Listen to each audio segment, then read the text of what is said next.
Everyone, it is 10 o'clock and we will go ahead and get started.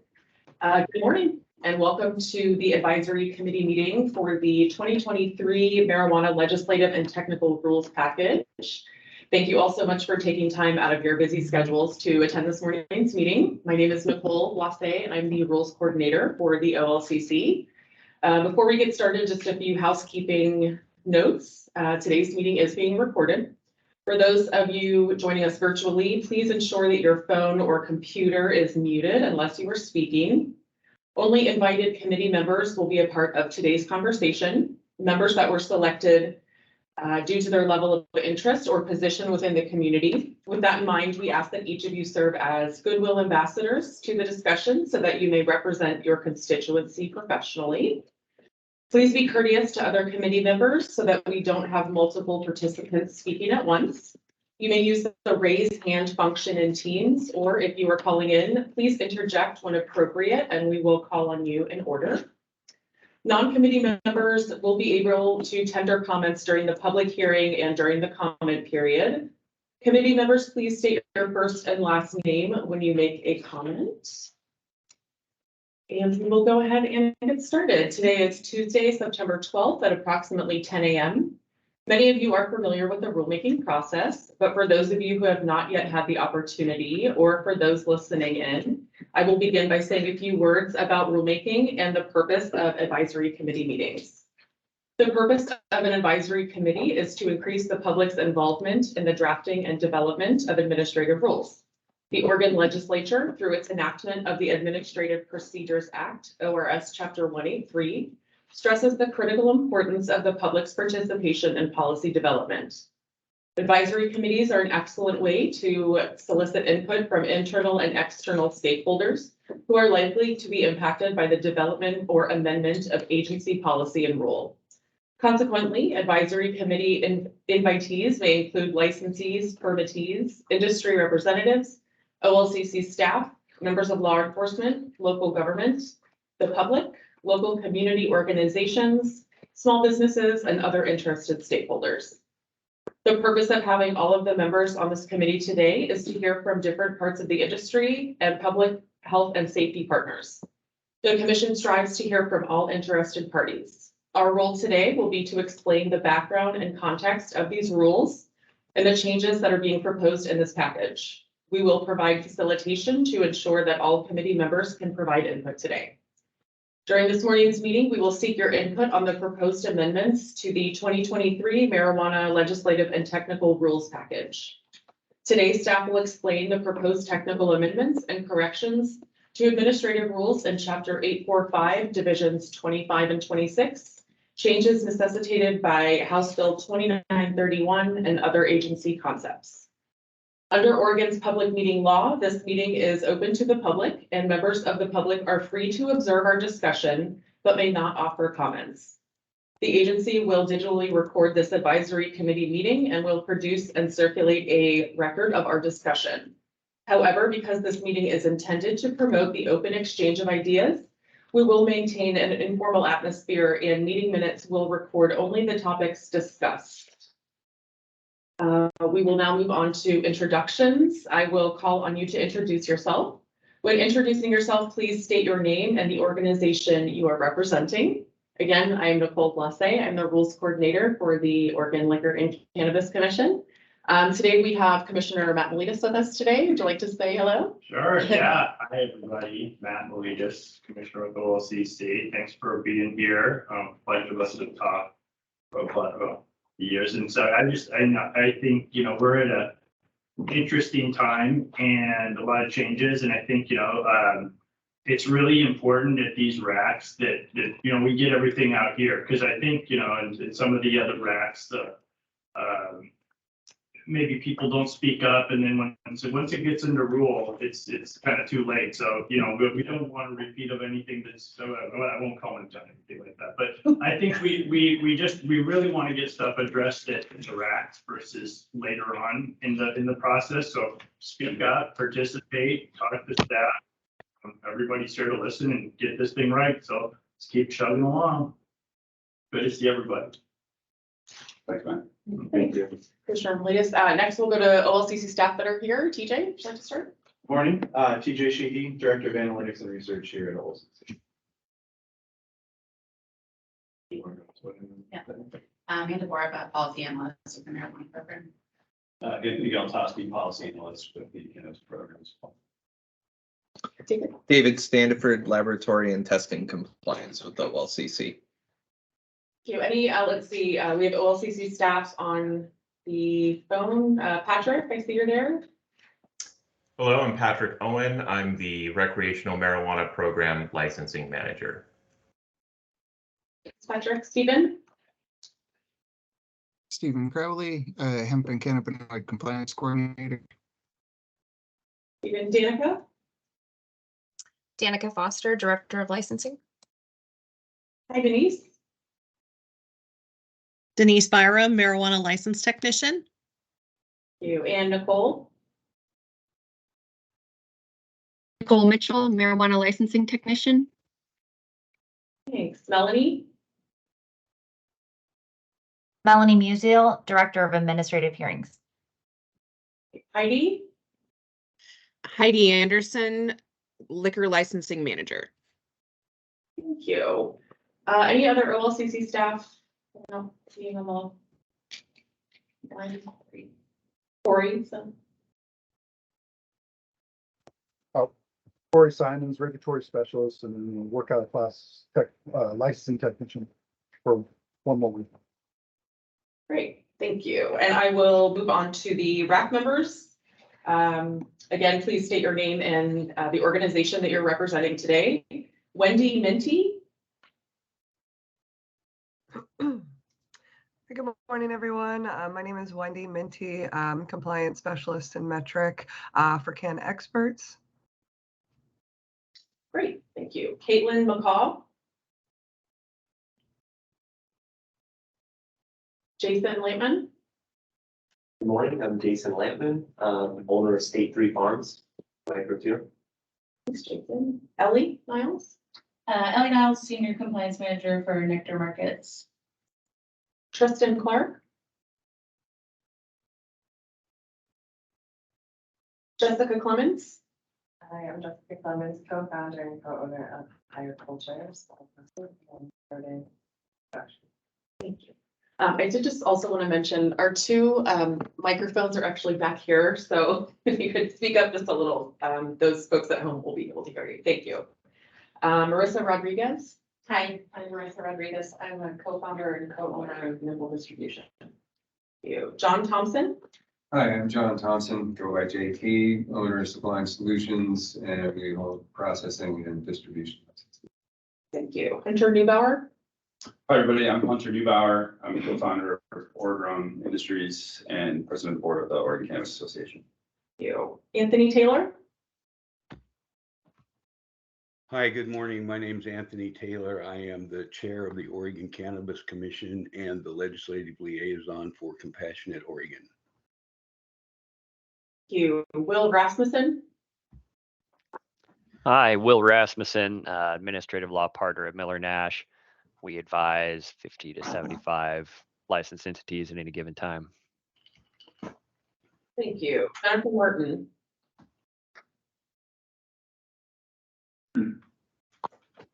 Okay, Ronald Ross. That's me. Hi, how are you? I'm Ron Ross. I'm owner of Mother Earth Medicines down in Medford, by the way. Thank you, Ron. Rain Britton. Hi, Rain Britton, and I'm with Dutchy Technologies. Great. Thank you. Alan Hansen. Margaret, Flershinger. Hi, Margaret Flershinger with the Oregon Health Authority Medical Marijuana Program Policy Analyst. Thank you. Tyler Bechtel. Hi there, I'm Lieutenant Tyler Bechtel with the Oregon State Police. Thank you. And Scott Winkles. All right, I think that's it. Thank you all for attending today. And we're now ready to move on to our discussion of the proposed rule language. OLCC staff will give a summary of the proposed rules and describe the changes to the draft language. Actually, we did have it. Yeah, I think I got it. you got it. Okay, thank you. Hold up for you guys, and I think there's a couple of paper copies circulating as well. I don't know who wants to get started on staff this morning.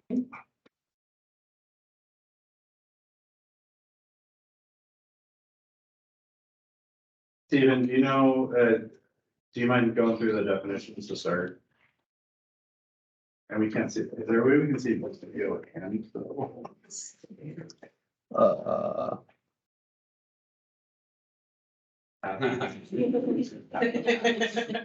Huh? Drag it over to the side. Yeah. Yeah, like all the way over. Yeah, like that. Okay, perfect, thanks. What a great group of people we've got here, by the way. Thanks for all the OLCC staff being here for this. This is, I'm so very grateful to be here sometimes. Thank you. Yeah, it's great to meet you in person. Both of you have helped me so much being a small business owner and running everything by myself, so. That's great to hear. Thanks, Jason. Yeah, so diving into the definitions, most of these are pretty minor amendments. Added substance, this is just a technical change, making clear that something can be an added substance if it's being added to a cannabinoid product or hembitum. No real change to what added substance means, just clarifying there. At the same physical location or address, this is a licensing piece. Who's speaking on behalf of licensing here? I can do that. Go ahead. So inside, a lot of our rules had the definition of at the same physical location or address. And if we use it more than a couple times, we like to just put it in as a definition. So this basically is just pulling it out of those certain rules, but also making it clear what we say when we mean the same physical location or address. And as you can see, it's basically any portion of the licensed premises or premises proposed to be licensed that is within or that overlaps with a licensed premises. And then the physical address of a licensed premises or premises proposed to be licensed is identical with the physical address of another business, including the unit, suite, or other similar differentiating address information.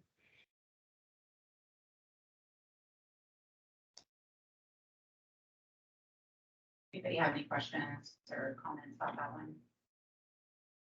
Is that saying that the same physical address would be the same physical address if it were suite 1, suite 2, or A and B?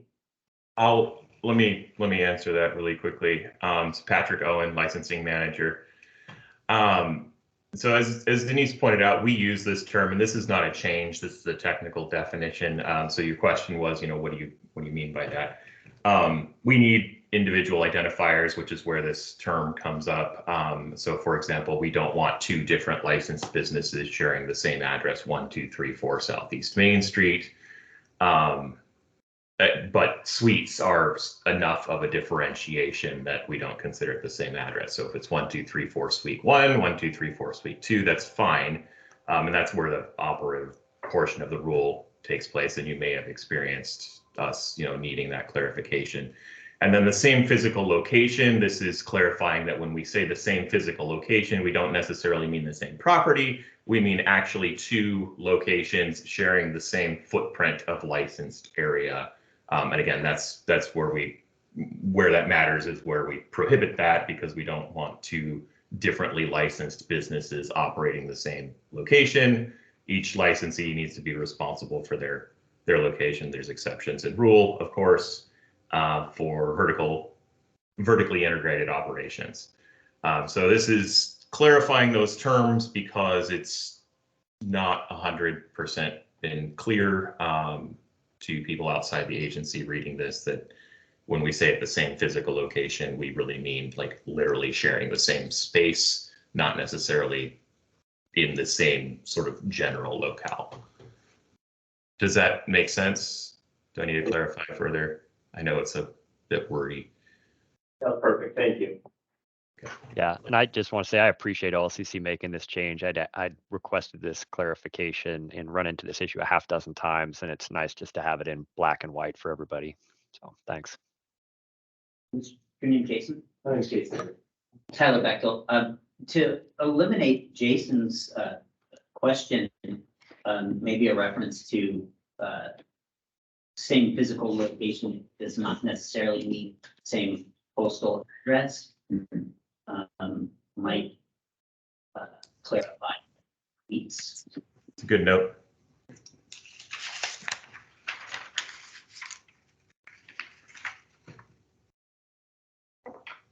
Thank you, Tyler. Yeah, I remember OMMP dealt with this kind of in reverse, that they were creating postal addresses to get more than one. Car allotment. Yeah. Yeah. Thank you for finishing my words. You might need to do that. That's all good. That's what we're here for. You can help us, we can help you.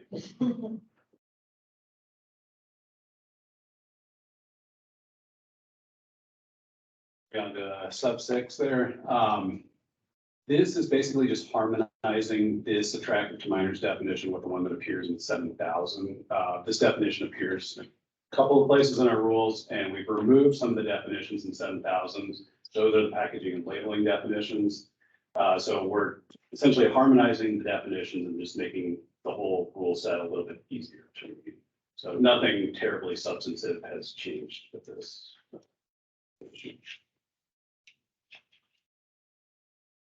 I have, this is Marissa Rodriguez. I have a question related to marketing, but I think maybe we'll get to that later when we're in the role. Yeah. Okay. Yeah, this tends to be the boring part of the. Yeah.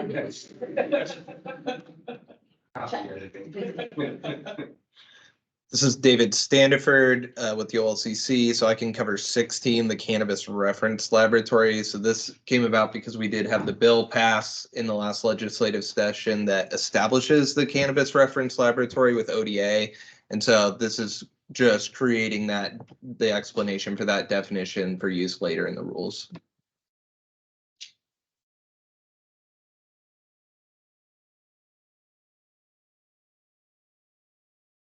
Anthony, do you want to take cartoon?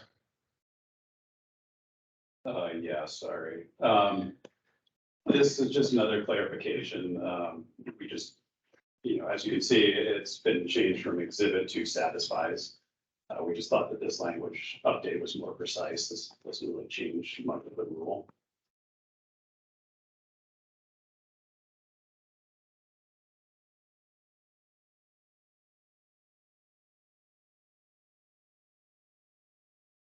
Looks like then we have a definition for certificate of tax compliance. Anyone in licensing want to cover that, or anything substance we want to talk on that one?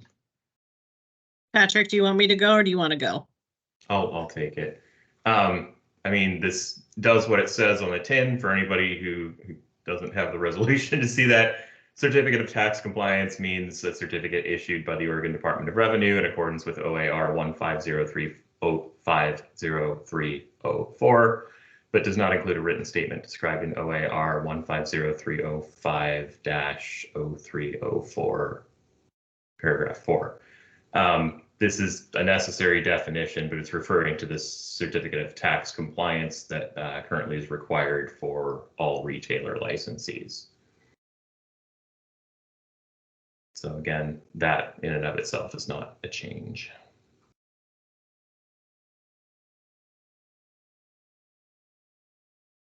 Then we have the addition of or the Cannabis Reference Laboratory for inserted into compliance test. Speaking to, we'll get to that more in the Cannabis Reference Laboratory rules section. Then we have a change to container. Once again, this is just another harmonization of the definitions. Nothing substantively changed, just adding hemp items as well to the container definition. Lots of renumbering.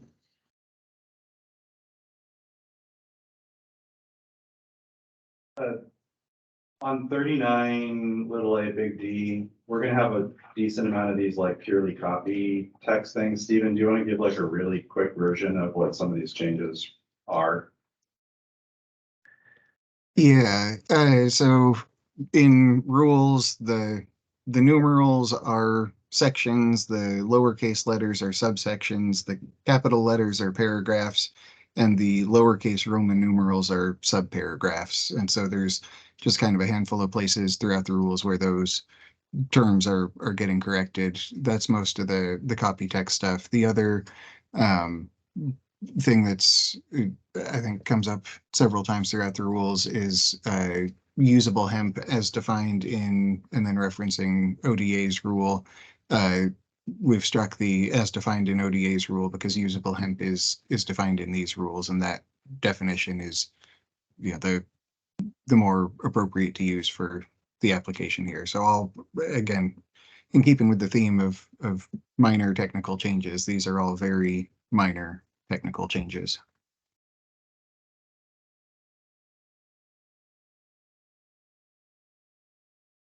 Like we have the definition for hemp tincture. Yes, and this one, I believe, is just moved up from a different definition section. You know, hemp tincture is referenced in a couple of other places in the rules. But this is a pre-existing definition from within these rules. It's just moving to the main definition section here.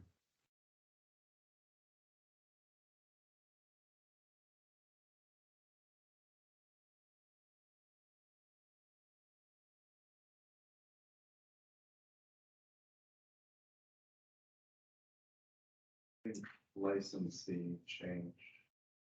Yeah, I think that's all of the definitions. Oh, yeah. There's a change to licensee definition 62. Yes, so we changed licensee to reflect how it was changed in statute with the reference lab.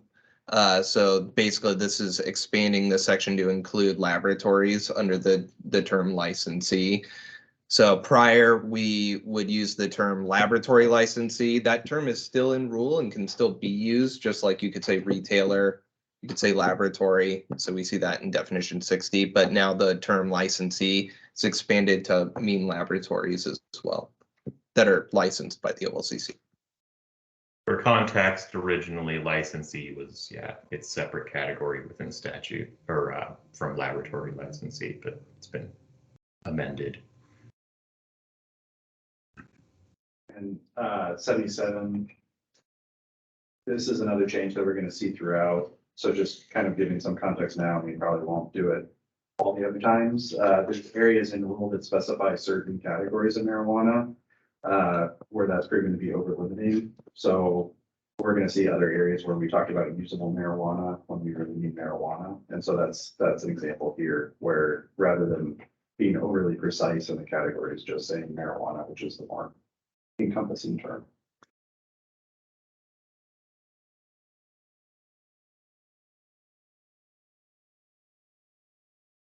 Looks like we're jumping down to application process with these changes, and I'll hand it over to licensing.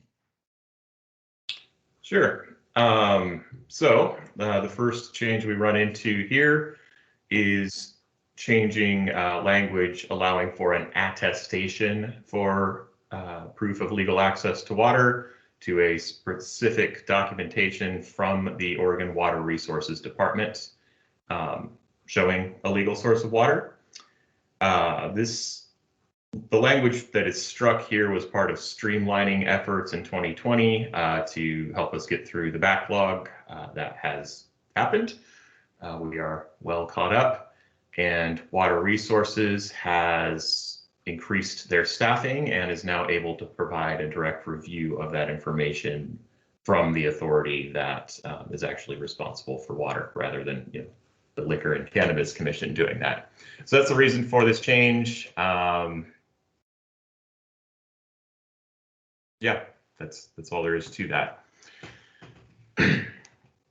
Moving down, we've added G and H here.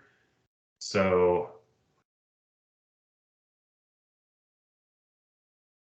these are part of the retailer tax compliance requirements. The timing here is just based on when the rules went into effect. So this is just explaining for those licensees that we're renewing after a certain date, that they will need to provide those. And this is just, correct me if I'm wrong, the incorporation of our temporary rules into the permanent. And, That is and this correct. will be discussed at a subsequent rec Right. separately. There's This is just a rule that has both technical and tax related changes in it. Right. Just a typographical fix there for applicants. Don't need to worry about that. It's literally just a capitalization.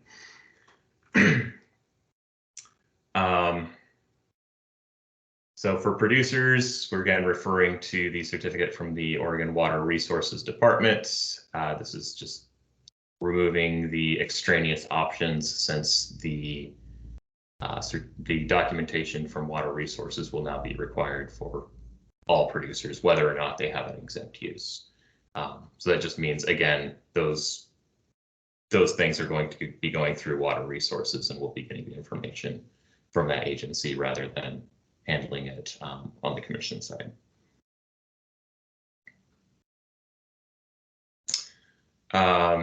Six is also related to certificates of tax compliance, indicating that they are a required portion of the application for retailers.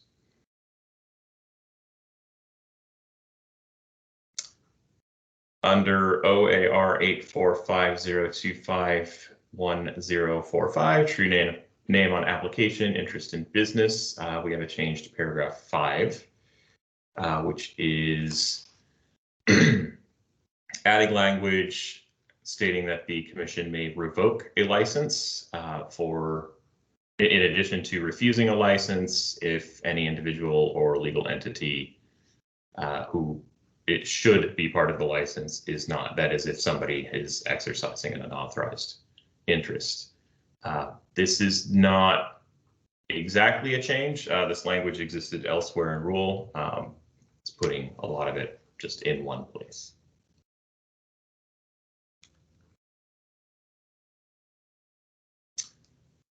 And paragraph 6 is in support of that, clarifying that disclosed ownership interests is a category 1. So essentially anything for which we would or could revoke a license is going to be a category 1. So you'll see that in rule anywhere you should see that in rule anywhere we refer to revocation.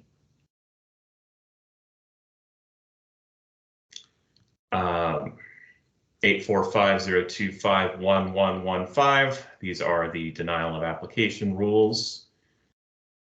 We'll need to go a couple pages in, I think, to find the change.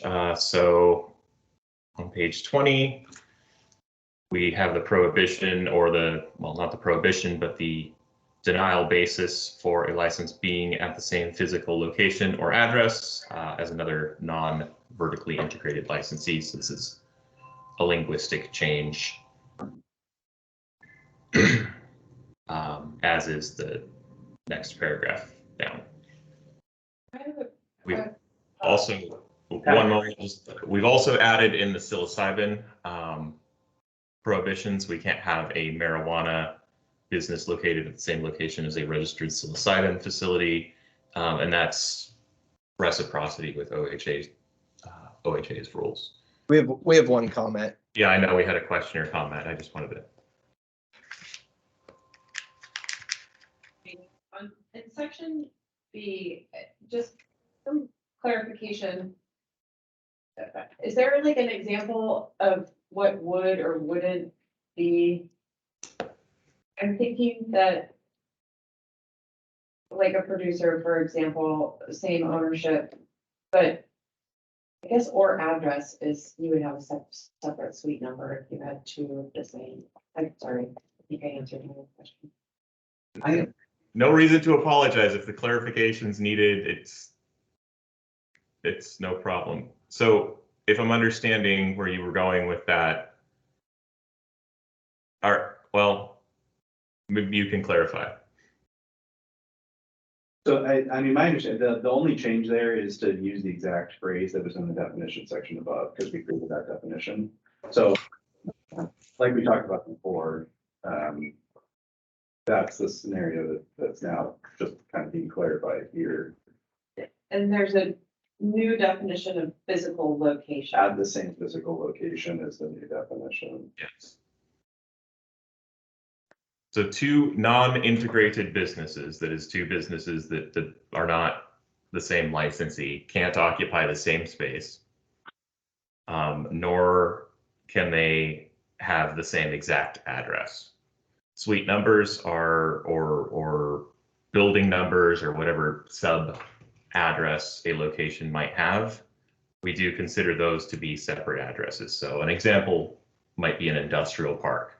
It might be 1234 building A, 1234 building B. Those are separate addresses. And separate physical locations. Yes. Okay. That's what, I think that's what I wanted to clarify was physical location versus address. And then I wanted to give a comment for C. I have kind of a bit of a lengthy discussion for this one.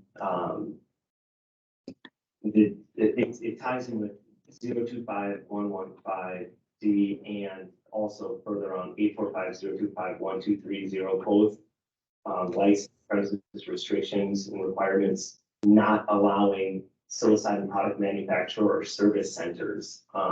This is a repeat of last October 22. This language was removed, and then I consulted two separate attorneys, one being a land use for specifically for farmland.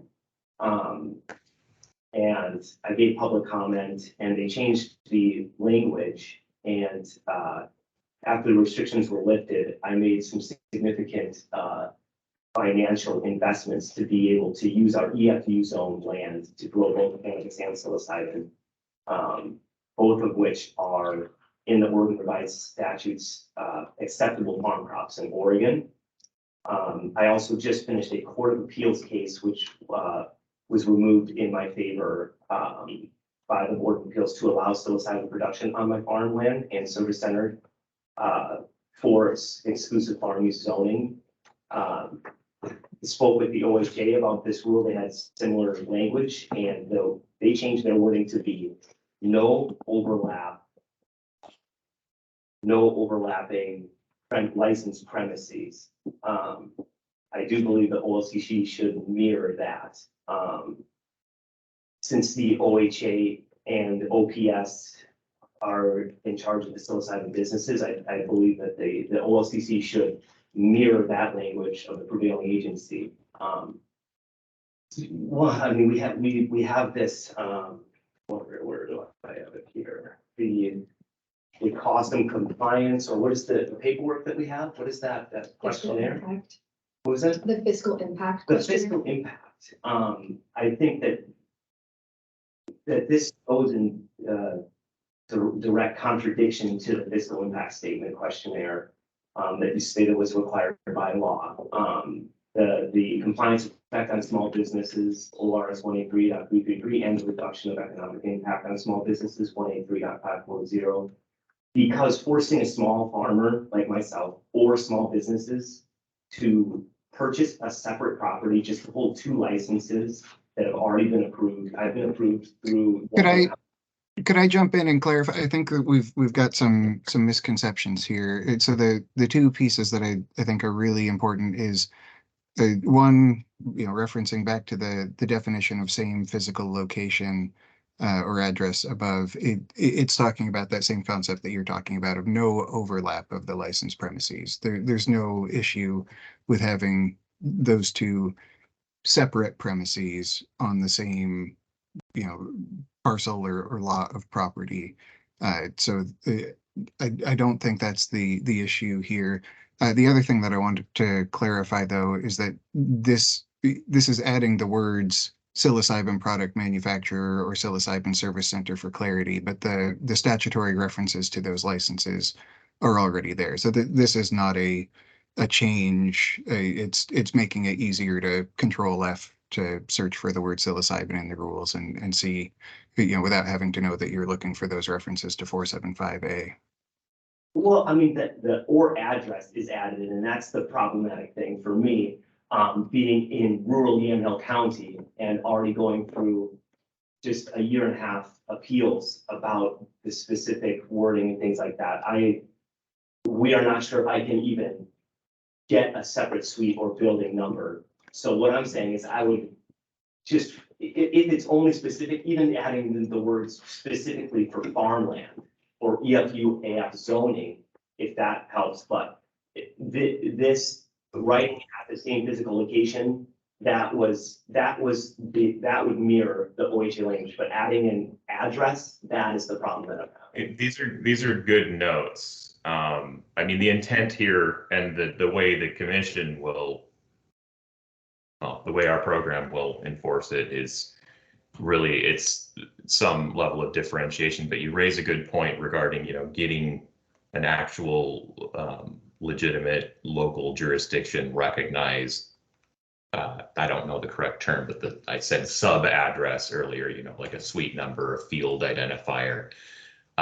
We don't necessarily require a formal like postal address for that, but just clear differentiation of, this is field A, this is field B, or this is building 1, this is building 2. But you raised good points. These are good notes. Patrick Owen, licensing manager, by the way. We haven't been doing a good job of identifying ourselves.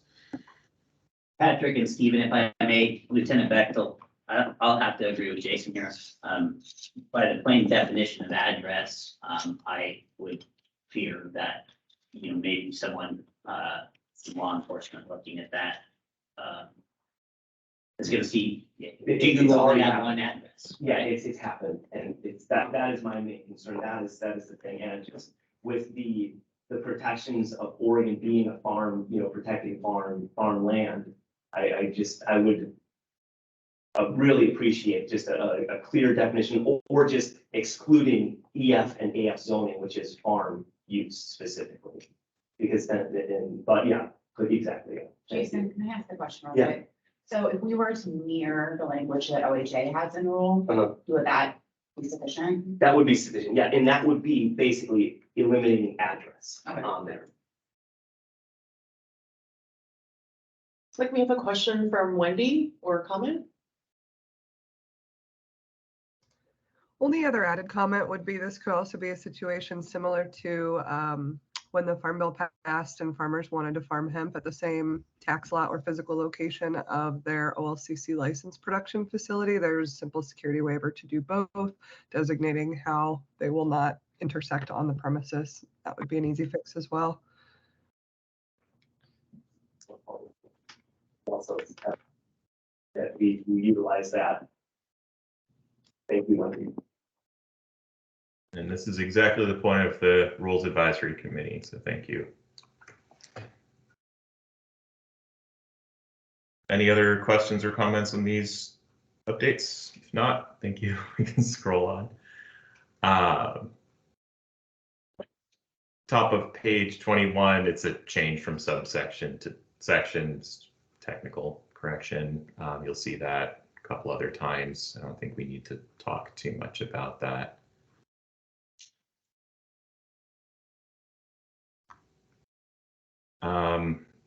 In change of location, which is OAR 845-025-1180. The only change was that just noise? We've changed the date by which we need notification of access to a new location if somebody loses access from 30 to 90 days to provide a larger window of time.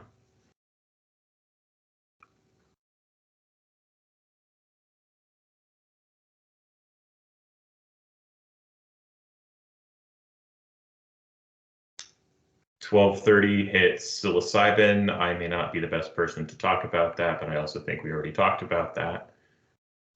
Yeah, I would just reiterate that same physical location mirrors OHA's language, and the removal of either all of section E or just the word of address in subsection lowercase b would helpful. Okay, thank you for the note. The next change is a licensing change. It's under OAR 845025130, licensee prohibitions. Under paragraph 1, sub E, we've struck out the or supply adulterated marijuana items. The reason being is not because you can now do that, but because there's already a prohibition for that, and that really belongs in the violation section where it already exists.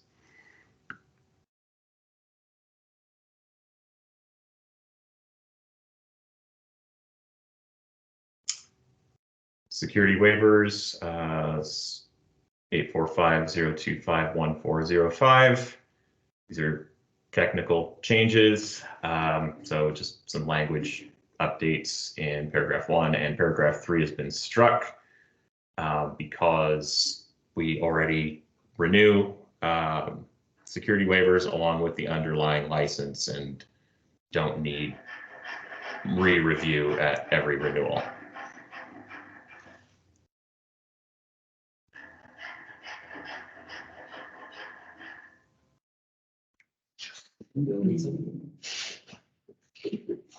Just because a lot of this is copy editing in that 1A in this section, each specific rules, that should be rule. Yes, it should. Thank you. Good talk to you, man. Yeah.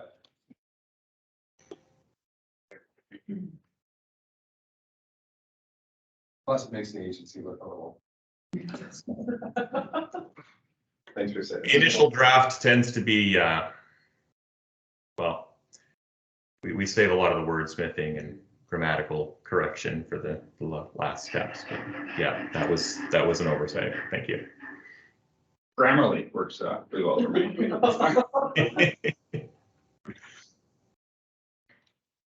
When in doubt, when Jesse Sweet. I'm pretty sure he wrote that.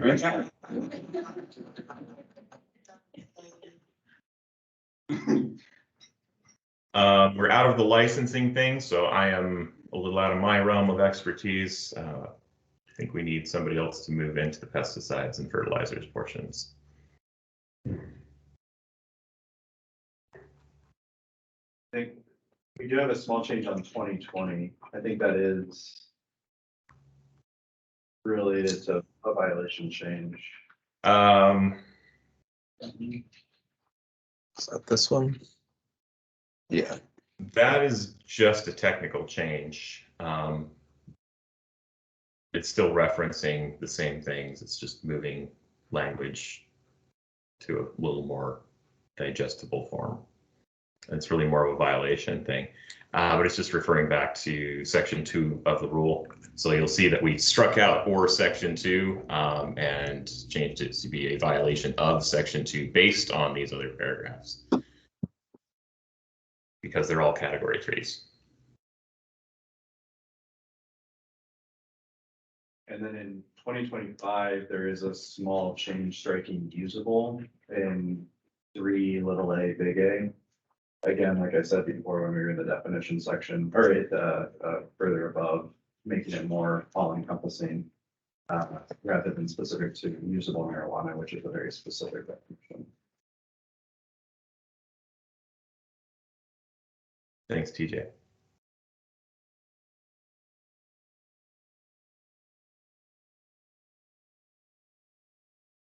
So 2070, the first strikeout here is kind of like the one that Patrick was just talking about, where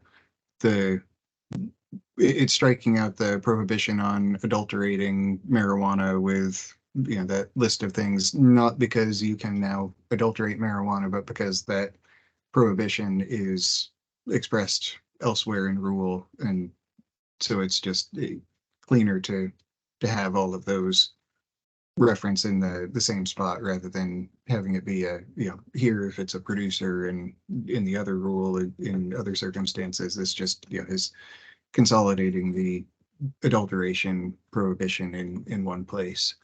And then the other, 3A, that's a minor change to to bring our rules up to speed with current terminology, where they're now just safety data sheets rather than material safety data sheets. And then there are some changes on the violations section that I will pass that off to somebody else to talk through.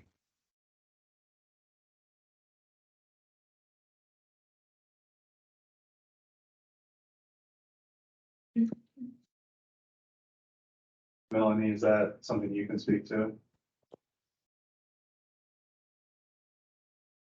Sure, I guess I'm not, I think that kind of, I guess speaks for itself. I would say in that section, what we're doing there in terms of the violations for these sections. Oh, I think actually that's somewhere that, sorry, that's just because we struck section 3. We have to change that language to now be section 1 to 2, because what that violation was referring to no longer exists. As Stephen said, it's now moved to a different section. That makes sense, yeah. I just have a quick question. So 6A, little a, is that saying that 1 and 2, so if you use a fertilizer that is not in accordance with ORS chapter 6223, you can get a category 1 violation? Yes, and that's not a change. Yeah, that's what the rule has been. I would just like to comment that that seems a little extreme. The technology in fertilizers, soil amendments, growing media, IPM is constantly changing. So if there are things that are not a part of ORS chapter 63.3 and a farmer uses it and is now looking at a violation 1, that seems pretty extreme to me. We can check with Department of Agriculture on that. They were gonna be on a call and it looks like they were absent. But that refers back to like actual farming and pesticide and rules for the state. Okay. So we wouldn't necessarily want to make changes to ours that would contradict to this, what the whole state, all farmers have to follow. Totally. So we would have to discuss that with. Okay, cool. Yeah, maybe just some clarification. I would just like to make a comment as well, just saying soil amendments and growing media, just a specific situation that happened from a mushroom compost farm in Yamhill County.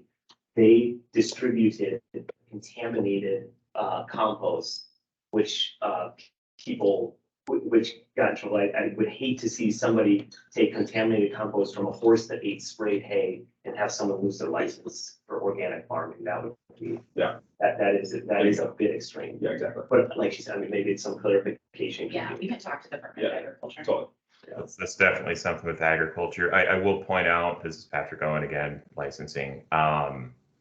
If you read the referenced paragraphs, which are 1 and 2, it does say a producer may only use pesticides in accordance with the applicable ORS, and the same with fertilizers. So fertilizers, soil amendments, growing media may only be used in accordance with ORS. So if they are not being used in accordance with those laws, that is what this is saying, is that it is a category 1 violation. So in accordance with those laws would mean, that any potential exemptions to those laws do not apply, but this is not a pesticide fertilizer rack and we don't have agriculture on the line. So I definitely defer to Amanda, but I just wanted to clarify that what it said, it doesn't necessarily say, immediately if you have used one of these, it's a category 1, we would have to demonstrate that something has not been used fully in accordance with the law.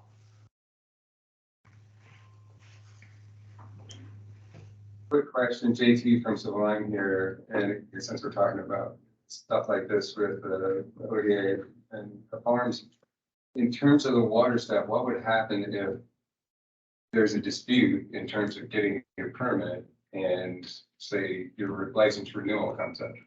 Or this is not a permitting change. This is a prohibition. This is a violation. So this would be somebody who's actively licensed. I apologize for taking us back a little bit to the water certificates. What happens if there's a dispute and you miss a deadline for your licensing, and it's because of a problem with something on that certificate that's holding it up? It could take a while. Right, it could take a while, and then if somebody misses a critical date and then loses their license or gets to the point where they could be losing their license, but again, it's something out of their control, which is kind of. It was like a week away from me. Yeah, so how would something like that be handled? I mean, the licensee be, negatively impacted, their license taken away, or their application shut down? Okay, so we're talking about an operating license. If it's an operating license and they're not able to provide something that is required for an application, it would be an incomplete application.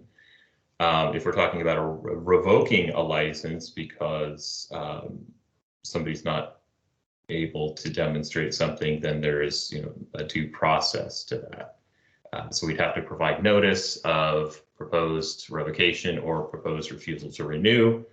Hearing rights would be provided, and until the hearing, the case was adjudicated, the license would continue to operate. So I had JT's same questions, Lieutenant Bechtel, under 025. One here, 025-1030, I think is what you're talking about. And it looks like that's covered under 7, just a little bit down farther from the change where it says you may submit a written request for reconsideration of a decision that the application is incomplete. So I think that would fall under that, correct?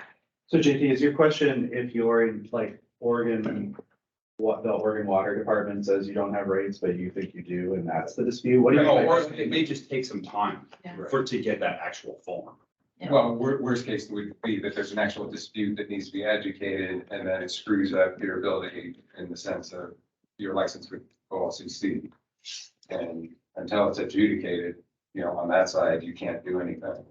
And what I'm hearing said is, well, if we got to that place where we would move towards revocation or something like that, or a violation, you would have the ability to come back and say, actually, it's just a holdup because I'm working through this dispute with my water rates and my certificate.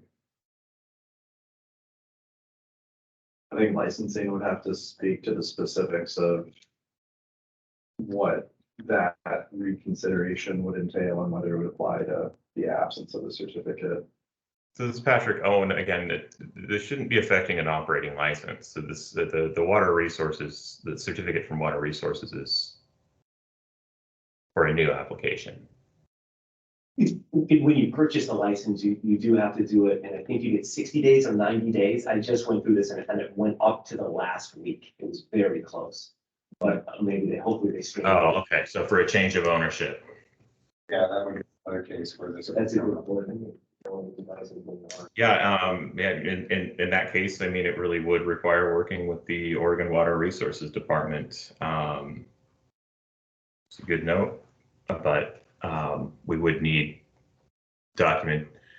we would still need documentation that the water to be used for the production is from a recognized legal right. So the scenario you're suggesting is one where a legal right already exists, but it needs to be transferred to the new operators. I would add that on the change of ownership application, like in the absolute worst case scenario, if it does hit up against that and gets invalidated, there's nothing preventing a new application for change of ownership from being submitted. Okay, Then just wondering most of the time. Yeah, so it's not, we are not in a moratorium for changes of ownership, right? Yeah. So an application for change of ownership gets inactivated. There's nothing that prevents that, like a change of ownership application for the same underlying license from being submitted. Yeah, thank you, TJ.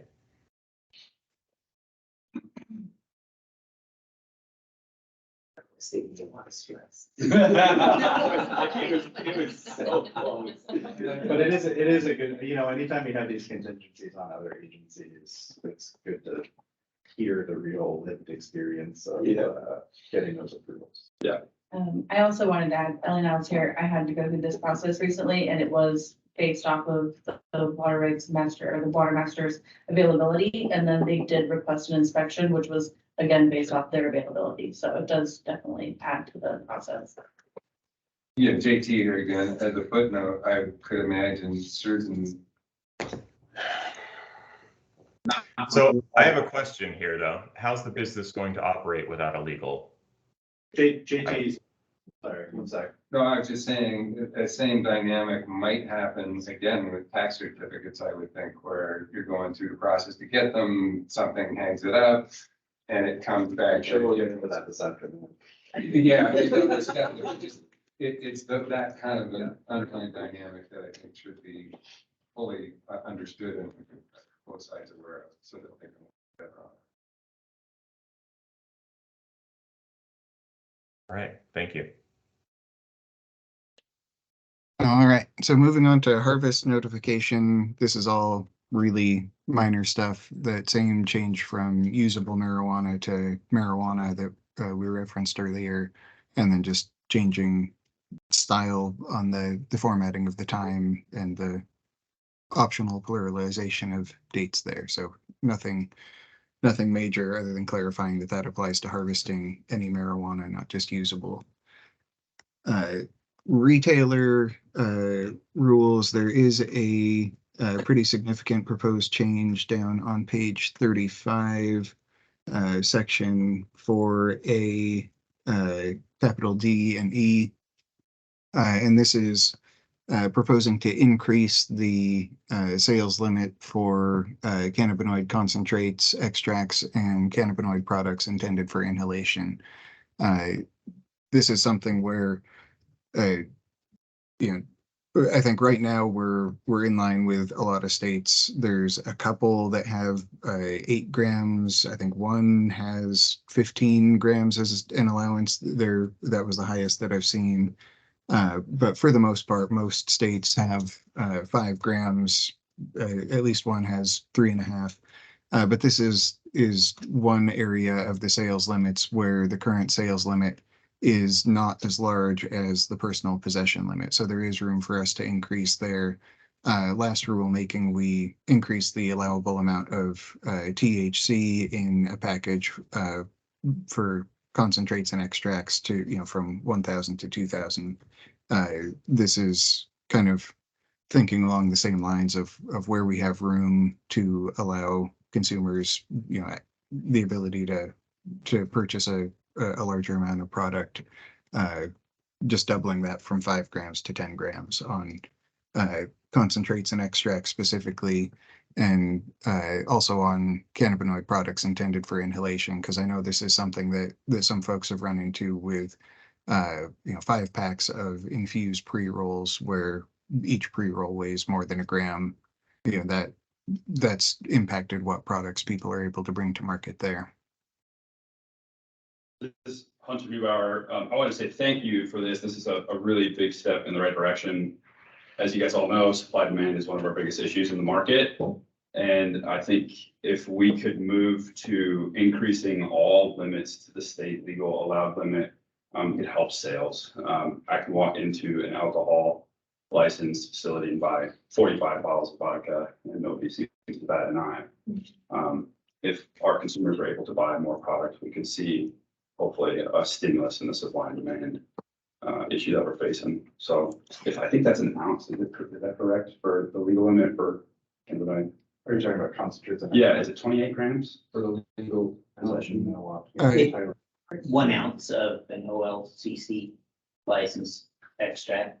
And along the lines of ounces and grams, Tyler Bechtel, state police, why do we use ounces for one, grams for the other? I know the ounces probably in statute and the grams is probably more exacting, but I don't know, I just try to build a house using both the metric system and it would be hard. So. This is Marissa. I have another comment sort of along the lines of Tyler's in that liquid in fluid ounces, in every other industry, liquid is measured by volume and the converting. So for example, filling cartridges where we need to weigh and then measure what that weight is by volume before we can fill a cartridge, because every other liquid is measured. I don't buy ounces of soda, I buy a liter of soda. So what I'm hearing is this is OLC's opportunity to lead the US into use of the metric system. I buy 750 milliliters, not fluid ounces of wine. And it affects like operations in this really, I mean, we've all figured it out, right? But it's still complicated and it makes training new people. So you're talking about metric without an I, you're talking about metric with an I. You're talking about metric. I'm talking about metric with an I. Well, you're talking about metric, the cannabis tracking system, or you're talking No, about? I'm talking All right, milliliters, yeah, not fluid ounces. well, fluid Right, ounces liters. is a volume. But when we're talking about grams, so I'm filling a 1 gram cartridge, right? Yeah. It should, that's weight based, right? And can we, you know, not measure liquids by weight?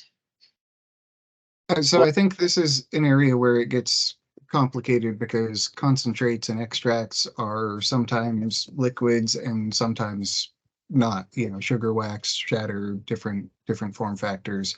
And so and really the bottom line is, I think in keeping with, you know, what Hunter was talking about, I think we want to keep each product type pegged to the same type of measurement as the personal possession limit is expressed in statute. And concentrates and extracts, those limits are expressed in terms of weight. It's only cannabinoid products in liquid form where it's expressed in terms of a volume measurement. And I think it'd be difficult to find a way to have one limit for liquid concentrates and extracts, you know, for vape cartridges, and then find a way to express an equivalent limit for non-liquid concentrates and extracts, where it's really easy to go the other way. You know, the density of the liquid that you're filling the cart with tells you what the weight is, or you can just, you know, stick it on a scale and tear for the weight of the cartridge and weigh it directly, where the volume measurement for a solid extract is a lot harder to get to. Yes. Is it horrible? It's kind of my my check. Okay, so then moving back up to B, I think another one that we've all discussed is 16 ounces of cannabinoid product in solid form, which applies to edibles. And depending on the weight of the edible, this is One edible. inconsistent. It could be one edible that's 100 milligrams, or it could be 16 edibles that are 100 milligrams, depending on what product is. Sure, and that one just comes down to the, you know, in statute, there's a limit for, you know, personal possession, what people are allowed to possess at one time. And for cannabinoid products in solid form, it is 16 ounces. So we don't really have the flexibility to adjust that based on the potency of the item. And I think that would make it also really complicated for retailers to have to calculate how much. I know there are some states that do it. I've seen it in some medical programs where they have a limit for how many milligrams of THC you can buy total across all your different product types. And I feel like that would be a nightmare for a bud tender to have to calculate up on every transaction. And even this TJ with LCC, even beyond the bud tender burden, it would be the law enforcement burden for personal possession limits. Because if you're out in the wild, it's going to be law enforcement that's determining whether you're in legal possession under 475C. And you're not going to have, in many cases, a label back from a lab, an LCC lab that says how much THC is in it. So it greatly complicates it from that perspective as well, I would imagine.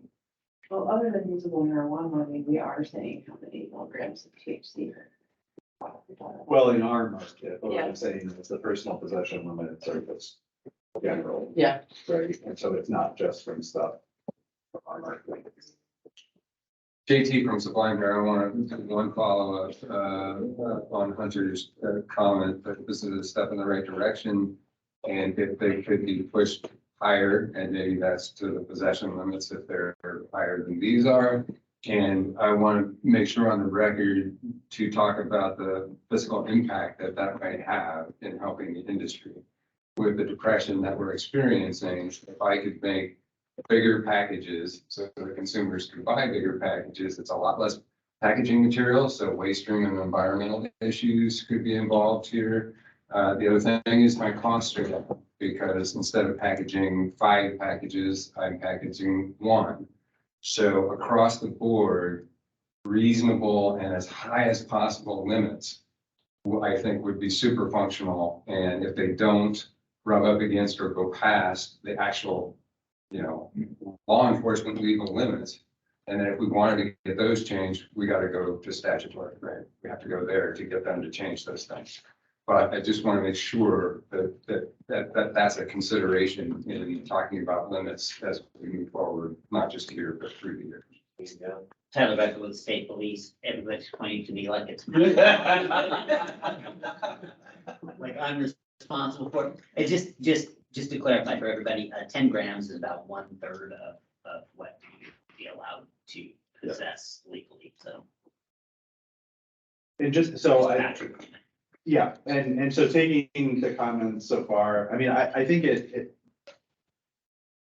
one thing we have to also take into account is, we had an issue with this on the medical purchasing limits, even during COVID, where the higher the limits, the easier it is, because you all don't track individual consumer purchases, you're not actually allowed to. And so the issue we have, once we hit too high, is it increases the incentive for someone to come in and make repeat visits from the same store, or go down the street to all the stores, get an ounce at each place, and then dispose of it in other ways that are not quite legal. So I think that's another consideration, is given the supply, demand, and price situation, that also, and the federal status, that also creates a lot of incentive for people to skirt the law. And so 100% hear what you all are saying. It's a balancing act, and we're never going to exactly get it right. But there is that other side of it that we have to make sure that we maintain the integrity of the system, and we're not overly increasing the ease or incentive for people to, in the state or out of the state, dispose of their products in a non-legal way. Yeah, I think we all understand why Ontario is so successful. Right. Yeah. So, and so to TJ's point, just to memorialize this, for when we get down to the category 1 violation under 6A, that references what a retailer can't do, sell, transfer, deliver, purchase, I'm jumping ahead, but it's within the framework of this entire discussion on what a retailer may or may not do. That category 1 violation worries me, because there's like what about after shifts change, when that person comes in and buys double their amount? It looks like that category 1 violation would apply to that. And that's kind of, I mean, we call it smurfing in the law enforcement world. Is what people used to do with Sudafed. You go to as many as you can, get as much as you can. And by definition, I think that would be a category 1 violation if you didn't catch it.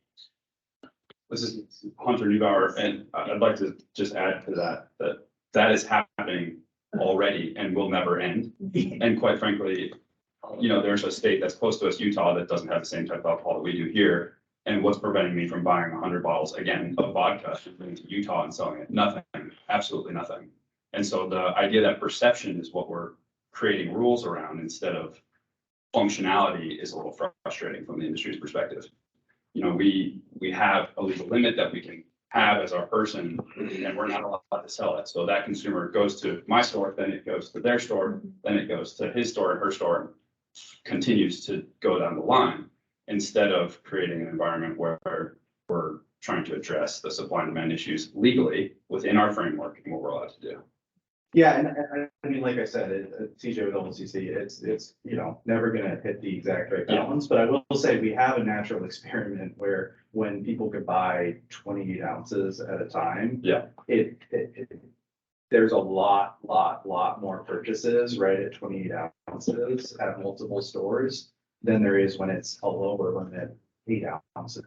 Yeah, because the effort is higher to cycle through that many times as opposed to stopping at 2, 3, 4 stores a day, when with a lower limit, you have to do 10, 20, 30 stores, right? So it's a cost benefit on the person who's trying to buy it all too, right? The easier you make it for them to get huge quantities, the more likely it's gonna happen. Yeah, that makes sense. And David Standiford, OLCC. So not to sidetrack us too much, but there are actually laws around wholesaling alcohol from state to state. So there would actually likely be a conflict in federal law and probably Oregon and Utah law, because Utah, I believe, is also a control state for importing that much alcohol. So there are things that would stop you from doing that. Like you can't be bumping the Oregon border and like filling up your bar in a different state and vice versa. So there are controls. Yeah. Yeah, I actually wanted to talk briefly on the violation, that new type 1 that I think it was Tyler brought up. We went through kind of an exercise a year or two ago where a bunch of industry folks coordinated with a bunch of OLCC folks to try to avoid these small violations getting classified as a Cat 1, like camera goes out, Cat 1. There was like 3 rules that said that, and did a little bit of cleanup and made a lot of progress on it. And I think that on accident, the way that new type 1 plays out, it's creating the same thing for retailers in basically every little rule in this section. So it basically says subsection 4M is a type 1. And 4, I think I get what you're trying to do. 4M says you gotta, if you sell, transfer, deliver, purchase, possess, accept, return, or basically break any rule provided in this section or provided in this rule. There's a whole bunch of small little nicky-knack things in this rule that, if you just look right above it, for example, like the hours of operation is, I think, in this section. Yeah, right above it, up just 3 little sub rules. It's a violation to allow consumers to be in the licensed premises after 7 or after 10 p.m. So if somebody's accidentally hanging out after 10:01 p.m. and you close your sale, that would be a type 1 violation under How that would rule it as be a it's type written. 1 violation? I don't see that it's referenced as a type 1 violation here. So if we did so, I think that you're correct that was not what was intended. So yeah, it's just the interplay of the language between this new type 1 and 6A, and then the language at the end of 4M as provided in this rule. So basically any of this stuff that's not following all of the little rules in this rule, which is basically the retailer privileges and prohibitions rule, would be a type 1. And Melanie Musiel, I can speak on that. And I think what you're trying to get at there too is, so that is 4M obviously covers a large piece of things, but it could also cover some very big violations such as diversion type activities, right? That we would want to classify as a category 1. And that was the looking at trying to say 4M was a category 1. If there's, suggestions that you have, I think that they're open to clarify so that we can make sure we're categorizing the ones that are serious as category 1s and the ones that aren't. Because yes, we don't want to have minute ones be category 1s for sure. Yeah, that's what I suspected you were after. It's like, yeah, somebody's going and selling a pound of pot outside of the legal system. That's, diverting. It's a problem. You're crossing state barriers. I just say you guys have a half a dozen rules and actual statutes on top of the rules that if somebody breaks, you can ding them for a type 1 for loss of control, breaking federal law, all sorts of things. And I don't think you need a type 1 in this retailer subsection to catch those people. So I just say strike and use your other rules to get people who are, blatantly breaking the law. The time hours of operation one falls under 4J, which under 6D says a violation of paragraph, skipping forward, from 4E to 4L is a category 3. So I'm not seeing where if there are specific ones that are being categorized as ones that ought not to be, we should definitely be looking at those.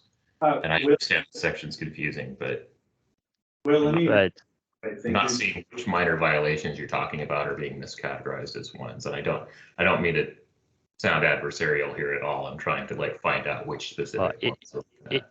In your hypothetical, so that one, say somebody's in the shop and buying it 5 minutes late, I would say that's both violating, that's both a violation under 6C where it's specifically called out, but it's also a violation of 4M, and under 6A because you're not selling compliant with the rules. So maybe just add some language at the end of 6A saying And as a provided. violation of subsection 4M that's not called out in the lower violation schedule. If you feel like you need it there, I just am not sure you're catching any new behavior here. As long as you're carving out all these little things, that's not already a cat one elsewhere. But I think if you really want to keep that in there, if you add that language at the end of 6A saying that's not categorized otherwise below, I think that would be a fix. I didn't mean to step on your toes, Melanie, but I think, thank you for the clarification. No, I appreciate that, Melanie Musial here. I appreciate that too, because I think that we were, there, I understand what you're saying about there's other things, but we want to make sure we have the tools available to go after those when there are bad actions really going on and filing, and not being hamstrung by having things as a category 3 that should be category 1. So I do appreciate your suggestion of adding that additional language after in 6A. Yeah, it's just a balance, The agency needs to be able to get out the bad actors, but all the licensees need to be able to sleep at night too.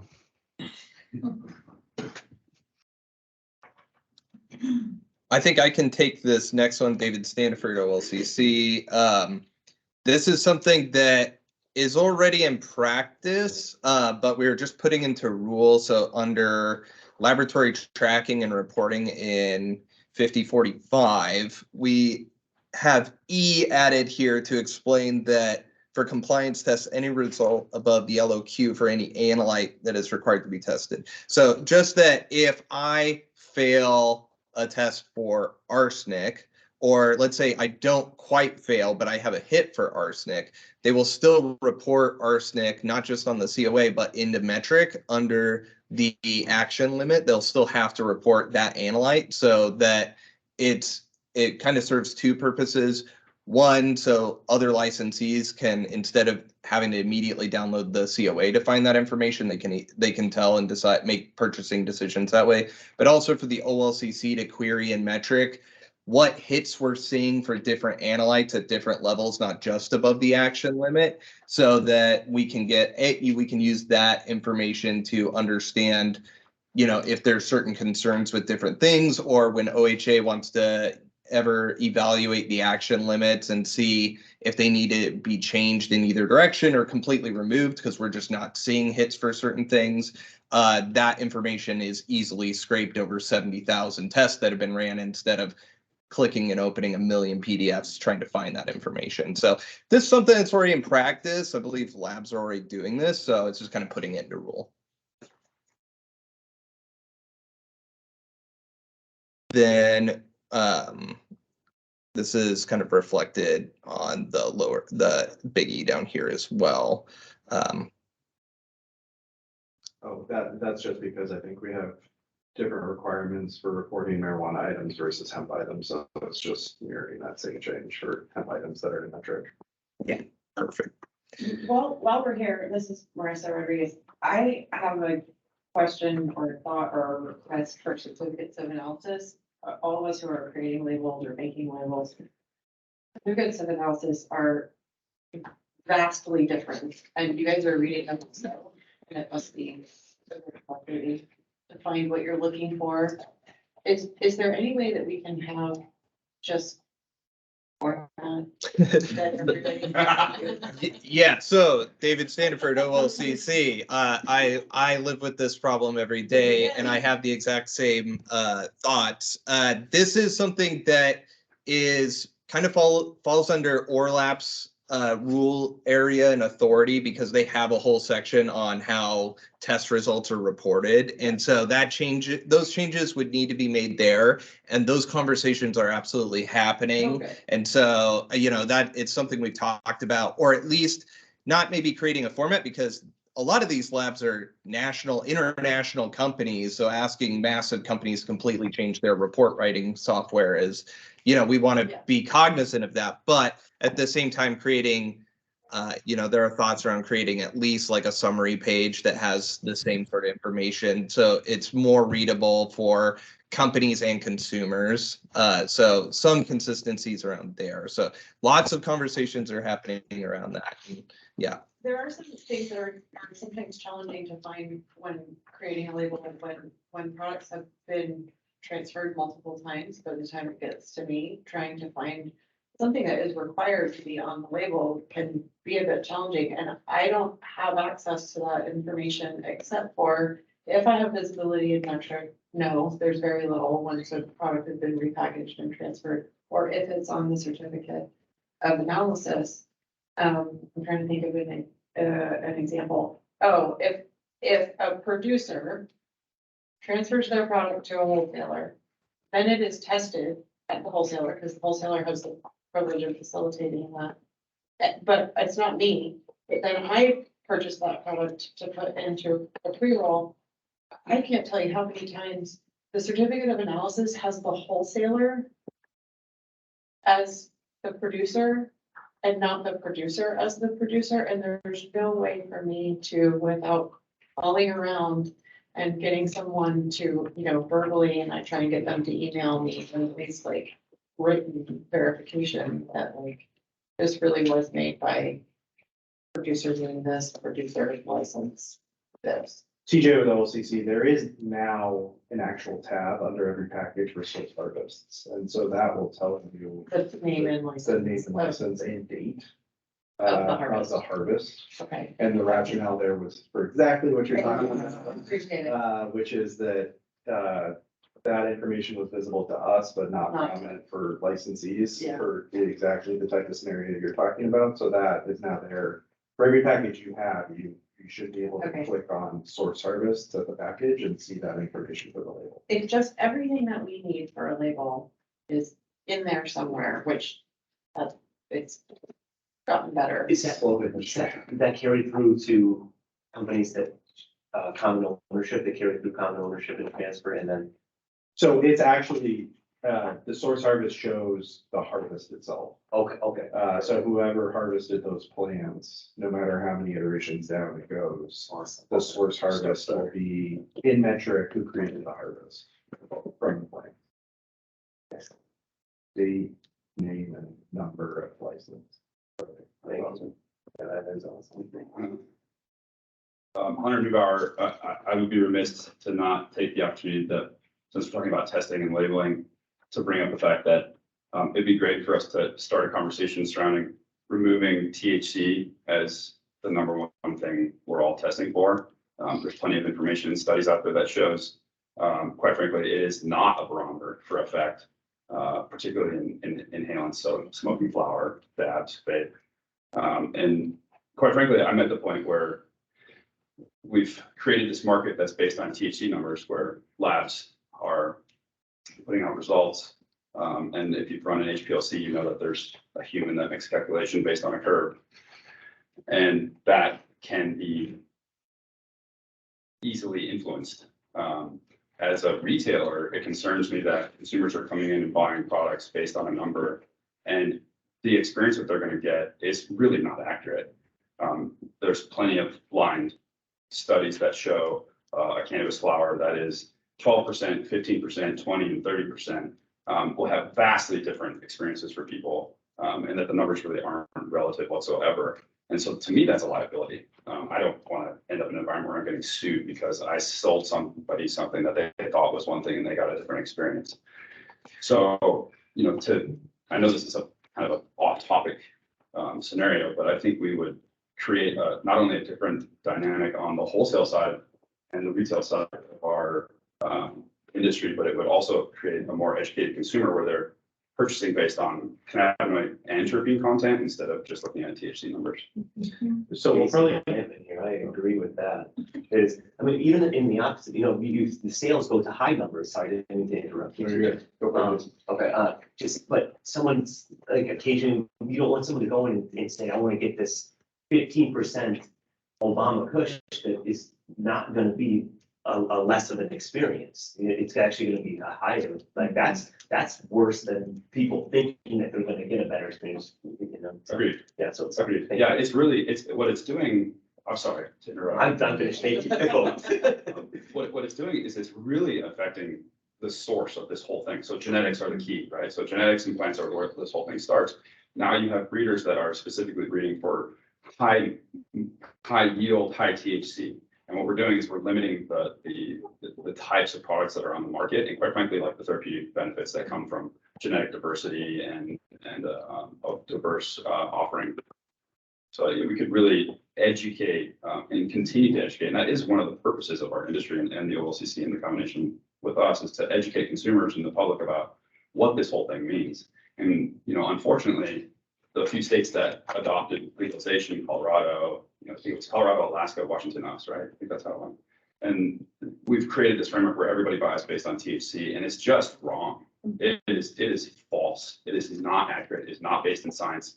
We also have to label products indica sativa hybrid that are not based on analytical information. We're not looking at terpene results. We tried this as a company.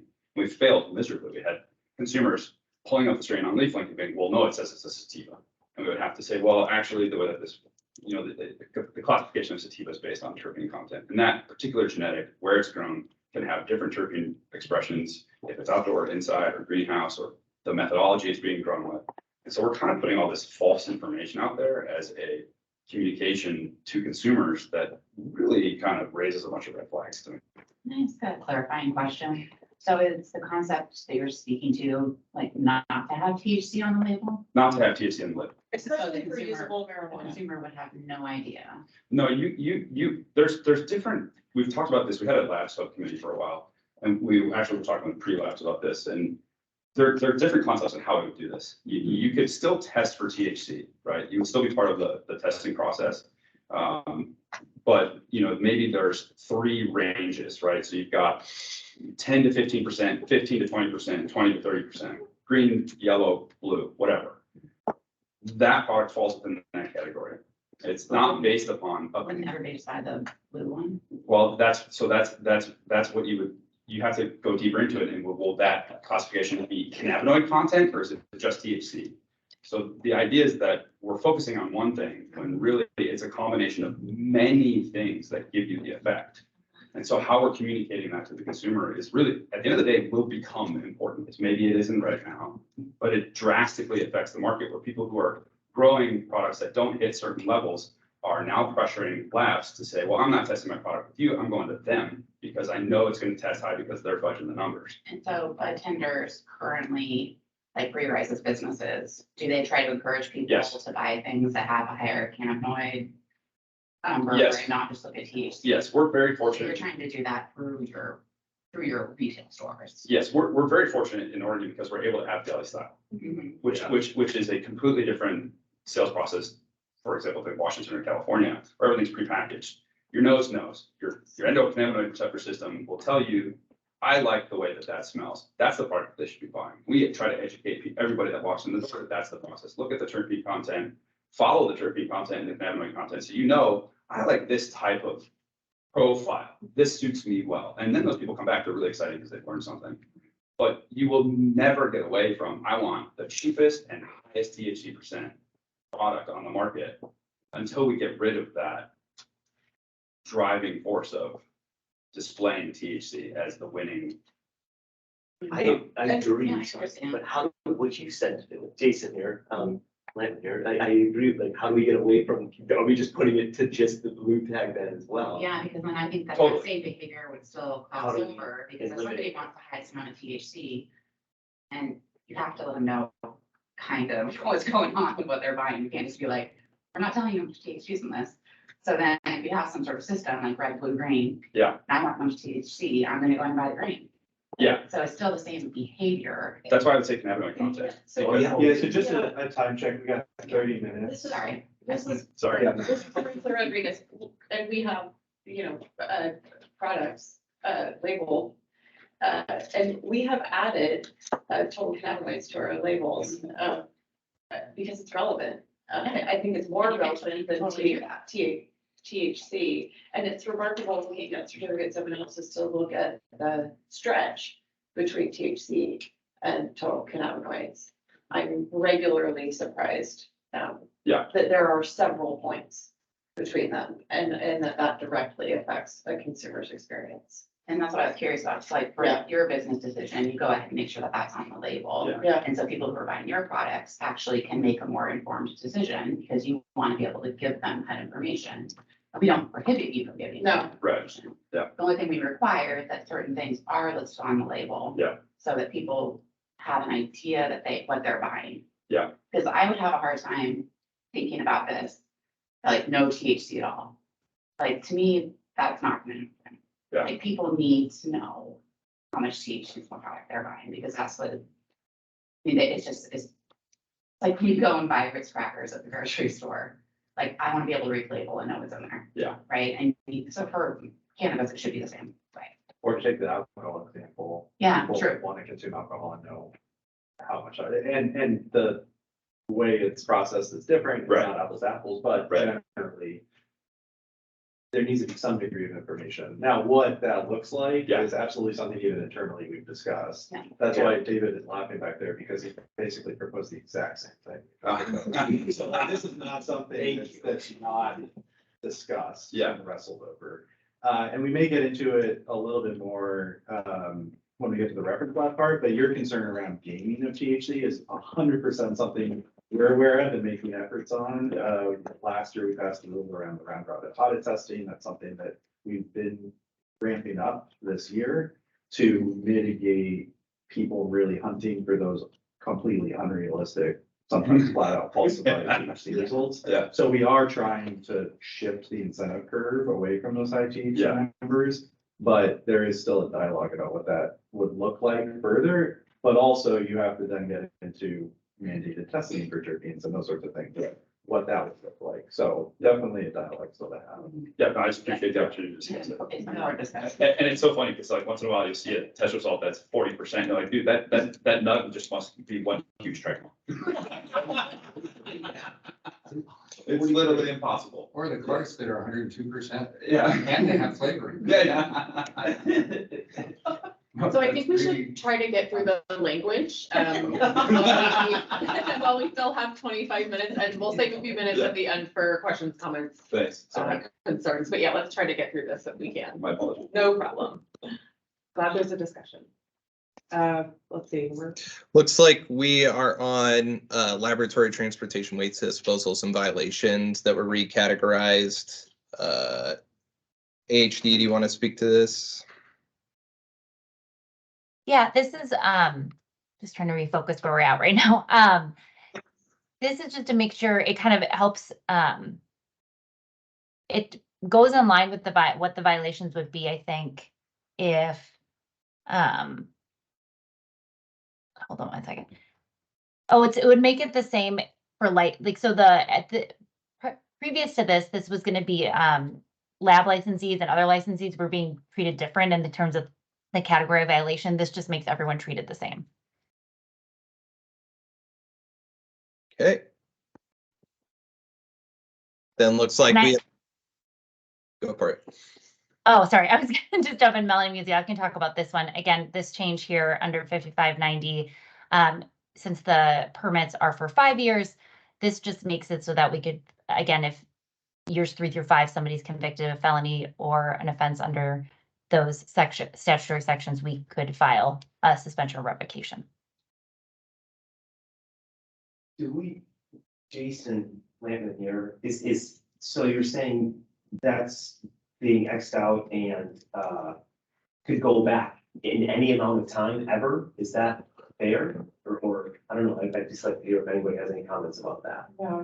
I think it speaks to the 3 to 5 years. Is that correct? Or is it secret? Correct. It's for the 3 to 5 years. So the idea being that a worker permit, right, is for 5 years. So if someone gets convicted within that year 3 to 5 of a felony, this allows to file that. Convicted within years 3 to 5 of having that permit. So they don't go, it's not retroactive. Okay, no, okay. Okay, cool. I believe it's. For the record.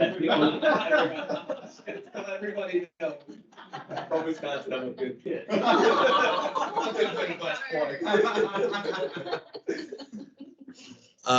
David Stanford, OLCC, so I'll cover these next two sections. So we have a clarification in the failed test samples section in 5740. And so this is carving out where we have a may not remove the batch from a premises without permission from the commission. And then I've altered this to say unless it's being directly transferred to a wholesaler processor for the purposes of remediation and compliance with these rules. So this especially came up with the microbiological stuff where people go, I want to ship it to this place so they can remove this contaminant. And people are constantly, because of the rule, required to get positive permission from us to do that. And so that's just removing that you don't need to constantly email me and me go, yes, proceed 100% of the time. So if you're transferring this for the purposes of that other licensee to remove the contaminant, to remediate it, then that's allowed. You don't need to go through the extra permission through the OLCC to do that. JT from Savon. I know of a number of producers that have actually brought in remediation machines and are offering the service to other producers. And they would not be qualified to have a transfer for remediation because this calls out just wholesale and processing. Right, because producers don't have that privilege to transport flour to other producers. That wasn't created by that producer, and so they are not allowed to do that under their license because of the transfer rules, is my understanding. How would a situation, somebody has a number of producer licenses, most of their storage is on one site? So in that case, they can, because it's under common ownership, so they could do their own material, but they couldn't take in other companies' material. Okay, so all those horse farms are commonly held licenses, and you're saying it can go like from one to the other? Yes, that was a change, in statute, yeah. You're speaking to one of my issues. I own 5 producer licenses under common ownership, and we have different facilities. And that was an incredible move forward. By the way, it allows us to incrementally farm like farmers and not have to develop farmland. But be able to transfer, it says, I guess maybe this isn't in contention, but remove the batch from the premise. Would this be requiring me if I wanted to store, say, failed product at another one of my licenses until, the opportunity to remediate? I wouldn't be able to remove it from its production licensed premise. Or for instance, I cultivate on a license, I transfer that during harvest to a centralized facility for processing, drying, et cetera. Where would that product have to live? Yeah, wherever it was tested and failed at. So if you moved it there, do the testing, it's failed, it's stuck there. I couldn't move it to another one of my licenses for storage. Right. Yeah, this rule prohibits that. And it comes from a concern of contamination, because some of these contaminants, if you're putting it around stuff, it's not being stored correctly, you increase the risk of mixing it up with other products. Oh, that one of 8 totes, got mixed up with this or something like that. So those are the concerns, I believe, that was kind of the root of this rule, is you don't want to accidentally contaminate other stuff. And the more it gets moved around, you increase that. Because to move it off site, so I've centralized product where I do my post-processing for eatable marijuana. I would like to remove it from my other items, store it off site. Jason Lemon here, I agree. I have a facility that has a much better, safer place to keep it away from other people and other products. So I guess I actually would agree with that, to keep it out. We test all of our product in a single license, and I'd like to separate that. So there wasn't a mistake made from an employee maybe grabbing. Yeah, I have a micro tier, 2 micro tiers, and one is very small and would for sure, it would be better to put it to the larger micro tier and be able to store it away. So your request would be to change this to still allow for transfers within common ownership, but not company to company? Or are you asking any company can move failed product anywhere? I think just some language to address producer licenses under common ownership. And again, premises is the one in contention, but that is the limiting. Okay. Agree. I think common ownership. Yeah. Hunter Neubauer here, but I would also say that, not every farm is gonna have the opportunity to buy one of these pieces of equipment. And if there are certain farms that do have these equipment and can provide a resource to people that have failed these tests, there should be an option for that service to be available. Yeah, and I know wholesalers could do that and processors could do that, but you're asking yeah, because of the license restrictions, because about how things can be transferred. So Yeah, so again, I'd be remiss to not bring this up now since we're talking about it, but we should also be able to, for example, take product from a producer license, B-buds, C-buds that could be transferred to, for example, a processor who has a joint rolling machine where we have not only bud, but rosin in powderized form that is mixed together, put into a joint, and then returned to the producer to be able to be sold. That's also there's not a lot of, I don't understand the logic there. Can't they do that? You're saying, is the rosin coming from? So we've got production and processing licenses on the same property. We take our material, bud, and our rosin from literally the same batch or multiple batches, combine it into a homogenized material to create a pre-roll with. If we've hit our capacity, we don't have a machine that can do 100,000 in 2 days or whatever it is. You know, some of these machines are huge and can really bring down costs. There's other groups that have those machines. I can't send my homogenized product to them to put into a pre-roll to then receive back so that we can package and then distribute and sell. I think I understand what you're talking about. So I think that's outside of this rule, and we only have like 18 minutes left to finish these other. But so I'm not trying to dodge it, but Talk about that more. Okay, go ahead. Yeah. I just wanted to bring it up. That's all. Yeah. Tyler Bechtel, can I just go on the record as saying, this, failed product moving is probably the number one opportunity for a bad actor in the regulated system. This is where we get our trim swaps. You know, you bring in 100 pounds of failed product and it goes back to the source is 100 pounds of not failed product, and then that failed product. And just that trim swap happens at this point. So a strong rule here is appreciated.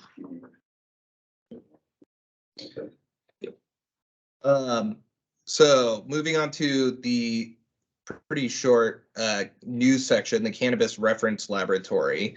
So the concept here is that the Cannabis Reference Laboratory can conduct audit testing, and then the commission may consider a test conducted by the Cannabis Reference Laboratory to be a compliance test, and may invalidate a test, and this was kind of a syntax grammar error, but invalidate a compliance test conducted by a laboratory licensee based on a test conducted by the Cannabis Reference Laboratory. So the idea being that we could shelf audit if we discovered there was some sort of contaminant, issue a failed test result to that going, hey, we've discovered there's arsenic in this product. And so we would change the test status, be issuing a compliance test from the Cannabis Reference Laboratory. Not that this would be that any licensee could order testing through the reference laboratory. So it's not that it's in competition with our private labs offering that service. It would be as a tool through the OLCC, we could use it to go, okay, we're doing shelf audits and we discover this issue, and it'd be issuing that test. And we're still trying to tool on this language, but that's the general concept. JT from Sublime here, and as you know, I've worked with you guys on a lot of these rules, testing being one of them.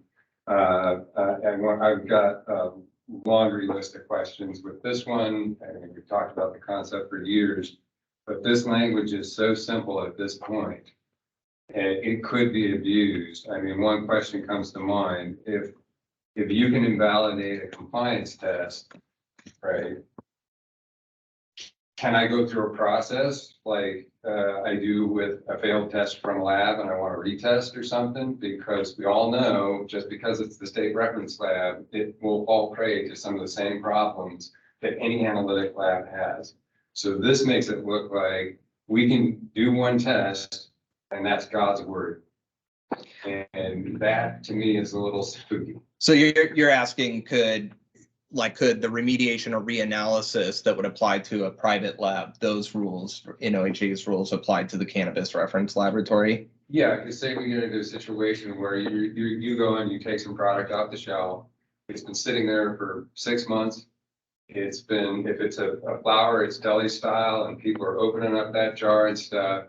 The reference lab does a test and says, hey, that compliance test is, you know, whether it's just plain THC or aspergillus, I'll say the bad word in the room right now, because that's everywhere.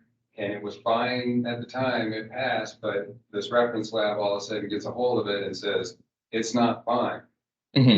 Okay, well, that product has to come back. It was infected sometime after it left the farm, after it was at the retailers, you know, degradation. And then it's like, okay, that's invalid. That product has to get pulled and taken off the shelf, or it has to get relabeled, which might include pulling it off the shelf. Who's responsible for that? It's somewhat the same with the audit rule. If the lab doesn't do their work right, and then it gets checked and it's not right, the lab at this point is like, okay, they may get a warning or something, or if they've done it too many times, fine.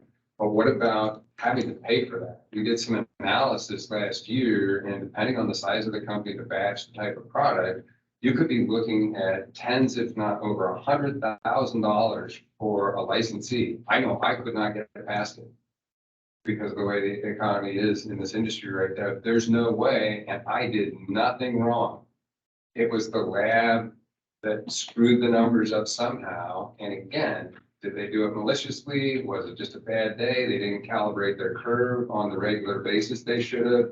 They misread their reference spikes and they're using something that's too high. I mean, there's just, we all know there's so many places.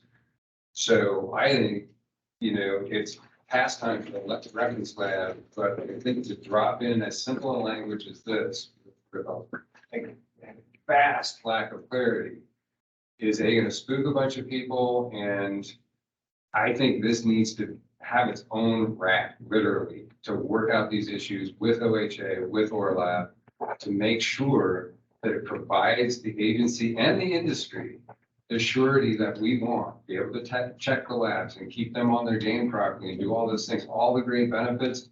But there is a huge abyss here that things could go wrong. And like I said, I've got a whole list of specific questions. Send me a question. I will, because we don't have time today, but I just wanted to make a very strong statement that this, I think, is the most important part of everything I see in these rules with this year. I think that would be nice.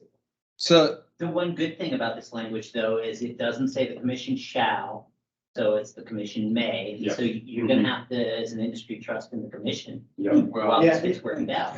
Yeah, and so in the interest of time, just a couple quick hits. I mean, one, we talked a lot about THC last year, so I don't want to rehash all of those things, but I mean, I think one of the central roles of the reference lab is also going to be creating better structural preemptive accountability for labs. Yeah. And it's to no one's benefit to be solving the problem after it's at market. So that, just to put that out there. And then two, on the, more on the safety test side, you could have passed solvents and then 2 years later, there can be leaching from the Say heavy metals, right?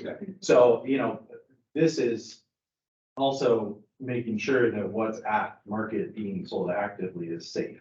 And so that's the primary purpose, is it's not a gotcha. That's not the goal. It's to give a little bit more structure to how it would work for taking things off the market that maybe were fine and now aren't, or a lab screwed up and now it's at market and it can't be at market. So to Tyler's point, it's a may, there's still more detail to hammer out, and it's maybe worth a more dedicated discussion. But our interest always is to catch it as soon as possible before it gets to market, because it gets a lot more complicated and a lot more cost prohibitive. So 100% hear all that, but there are going to be scenarios where there is an issue with retail, and that is going to have to be solved. Yeah, but as much much as possible solving upstream.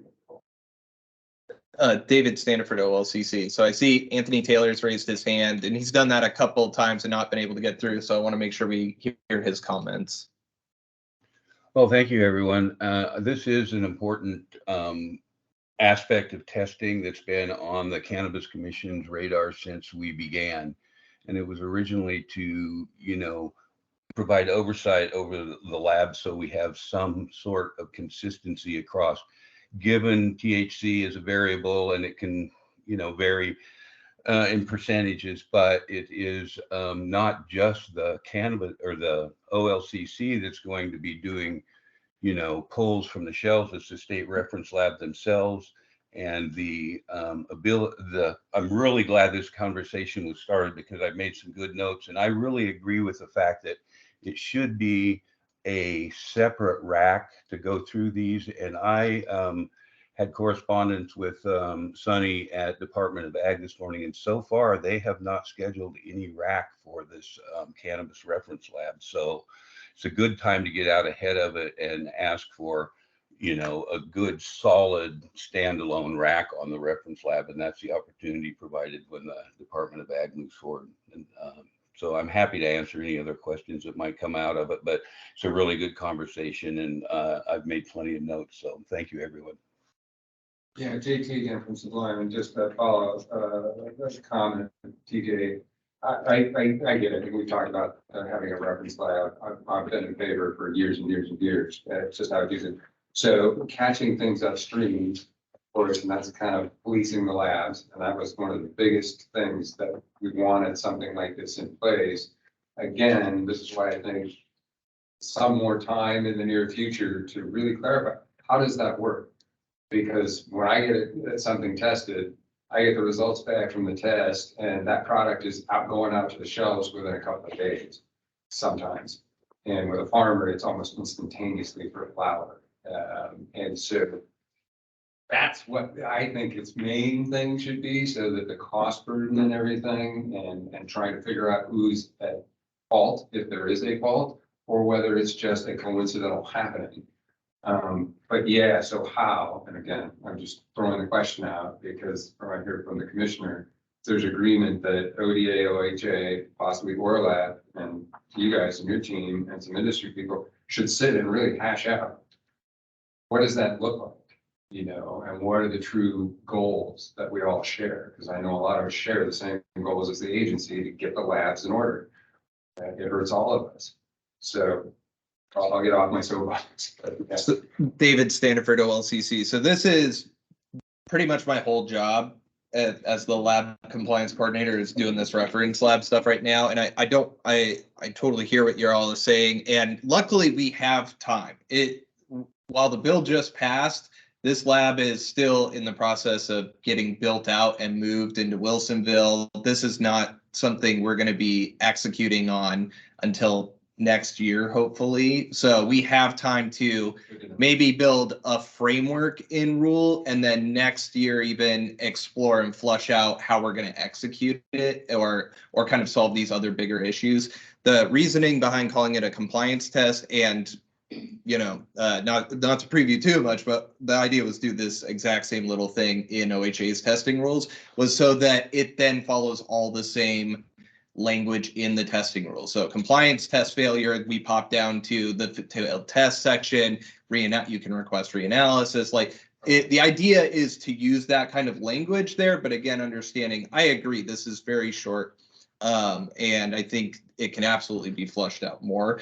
The term invalidate is what was used in statute in the rule. So that's why we're using that rule here. It can invalidate because that's what the law says it can do. Otherwise, probably a lot of its work is really going to be done under the other rules, and it's just how we're executing the other rules. So we're using the adulteration rule to tackle this. The cannabis reference lab may have been the tool we use to investigate it, but it's all those other rules that already exist that the cannabis reference laboratory is just operating under too. So I would suggest and request strongly that the fleshing out happen concurrently with this timeline before the lab's actually in place. It's like, don't wait till a month before it's going to get turned on and have the industry going. How is this really going to work for us and or against us, you know? Because if there's plenty of time, like we did, we took what, almost 2 years for some of the new testing rules in the last round. So I'm just really want to ask that it starts sooner than later to flesh this out with the industry and our concerns, because as usual, we're gonna bring stuff in that you guys maybe haven't thought about. So send your questions, and then I guess one quick question, how much of your concern around how this would operationally work is specific to potency testing versus heavy metal solvents, some of those other non-potency tests? I mean, there's concerns across all the analytes, but to me, it's more, and it gets down to this one statement. You can invalidate something based on this one test from the state lab. And at this point, I mean, there are those details that are kind of in the taller grass on the side there that are super important. I'm just concerned, like we were with the audit test rule, that people could go out of business for no fault of their own, and for somebody else's fault, or for just for a simple accident. And so until we kind of see what that framework is and what the boundaries on it are, but yeah, you know, potency and policing that, I think, is huge. And for some other ideas about corralling that, I think ranges of some type should be good. Because hey, there's a range in your variance in a lab week to week. So why not use ranges for the labels, but I'll put that back aside. But yeah, I mean, for me, policing the labs is the most important thing, and getting them to have more bounds and standards on what they do, and cut out the lab shopping. And this 40% in a flower is just not, it's a laughing stock. You can't, any consumer that thinks they're getting 40%, it's like, oh, you mean 45% of that whole plant was THCA? You know, so yeah, potency is very important. I think if the lab is also going to be able to help with rules advising in terms of things like being able to research and actually do some hands-on work with new analytes, and everybody knows the arguments that are going on around some of those in the micros. A lab like this might have been able to help, as you know, we were going through to try and figure out how to do that. Is this an analyte we really need to look at? You could do a lot of research work beforehand instead of ending up with lawsuits. Okay. So there's a bunch of functions that we could get out of this. Thank you very much for sharing. We do need to wrap it up. We have to close at noon. In the materials that everyone received for today's meeting, there was a fiscal impact statement document. We obviously want to hear your feedback on that, so please send those to me no later than this Friday, the 15th. Those will be incorporated into the final rulemaking process. And then in the coming months, we will be putting out the notice of proposed rulemaking that will have a public hearing date, and ways that anybody who's not part of the RAC can either provide testimony, written testimony or oral testimony, and be public for that. We obviously did not we only got through. So I'm wondering if but I we have. can take another 5 or 10 minutes and just try and do quick hits of this. I'm totally fine with that. I don't know if you've watched the Portland School Board meeting, but they go in the next day. As much as we would love to do that, we do have another group coming in this afternoon, but we can do a few more minutes, yeah. Yeah, so I'll just do the Really quickly. version of this. So going into 7,000, this is what Anthony talked about later. We're basically eliminating redundant definitions, consolidating them into the main definition section. And OLCC folks weigh in if I'm missing something. Stop on the net weight, which is 24. So this, let's see, go. It's 46. 46. Yeah. So really quick, us and OHA issued a compliance bulletin, I think in March of this year, about infused pre-rolls. So essentially this aligns that with the guidance that was in that bulletin. So an infused pre-roll, the net weight does not include the filter tip. And Thank you so much. That's where the contract, it's just codifying it. So that's all this is. If anybody finds any flaws with this, please let me know. You said it's a current practice of labs or not? Well, it's it's a little. It was a compliance bulletin, which is kind of the best we can do to try and nudge people towards, we're okay with this. Yeah. Until we do a rule, and then we're doing the rule. Oh, okay, So okay. Part of the rule is to actually make sure everyone's doing it consistently. Got it. Thank you. Thank you, guys. Thank you, guys. Talked about it for years. And then all these are just essentially, just minor clerical fixes here. We don't need to fixate on this. We can go to 7160. This rule. I just removed licensed applicant from the rules because we don't really have any licensed applicants submitting labels and packages anymore. That was a functionality of the old system and just letting people kind of hit the ground running, but we don't really have that issue anymore. And then if you want to scroll down a little bit, David. Keep going. Keep going. All the way to this one. Essentially, on and after April 1st, 2024, and that is hopefully when the OLCC's new licensing software goes live, and that's going to have the packaging and labeling functionality.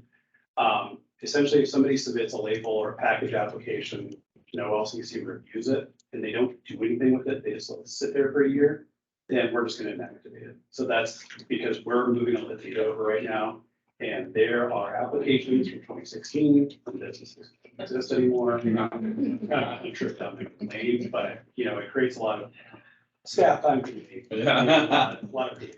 Your dashboard is really full. Yeah. Basically, if you don't do anything for a year, you forfeit your $100 application. It's pretty fair. Quick question, Anthony, JT from Simplon. Is there a way, say, at one point, I had a client and we held their labels? That client's defunct, those labels are still in my file and at least in my dashboard cluttering up. Is there a way to get those out? Because they're just never gonna Not be at used. this time, and I can't make any promises, but my fingers are crossed that the new system will have that functionality. So. Great, a suggestion. Yeah, I would like to delete them. Distinguishing between real and non-real names is probably a shared priority. Yes. Yeah, when I saw. Patrick, No, this is Patrick Owen in licensing. The new system will have the ability to hide things from like documents, old documents that we may need to retain, but the licensees may not need. And I know that's going to be the same across the system. So if there's like an old label that a licensee no longer needs, we should be able to like remove it from that clutter. Thank you. Continuing on 7520, so this is one where we don't allow the mixing of dislike items under single UID tag and metric. And we say, we previously said that they had to be the same potency to be combined, but we never said what same was.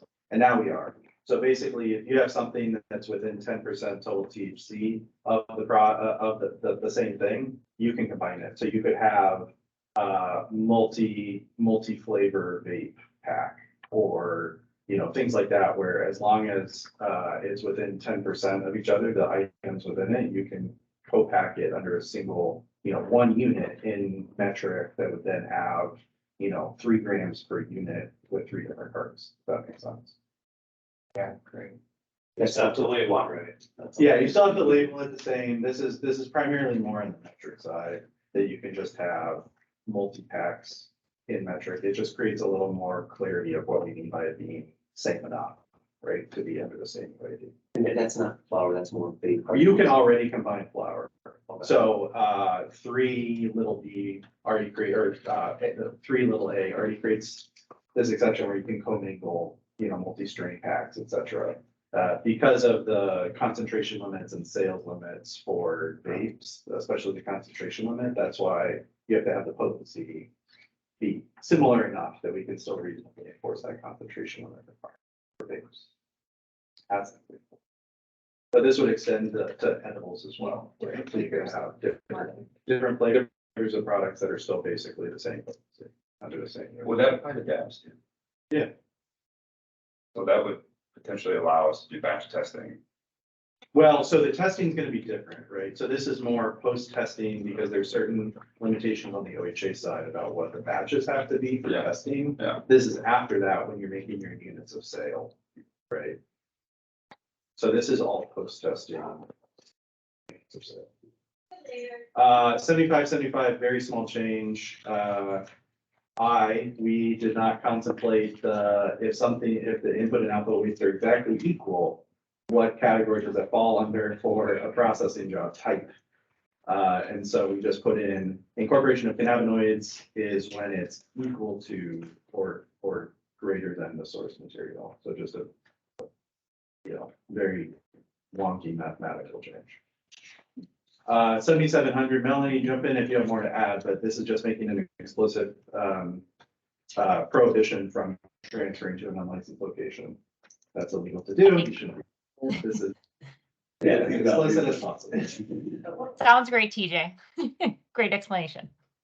Yeah, the language on this made me chuckle a bit. I'm trying to look at it, because if you read it one way, it says you actually can transfer to an undisclosed license if you have a manifest.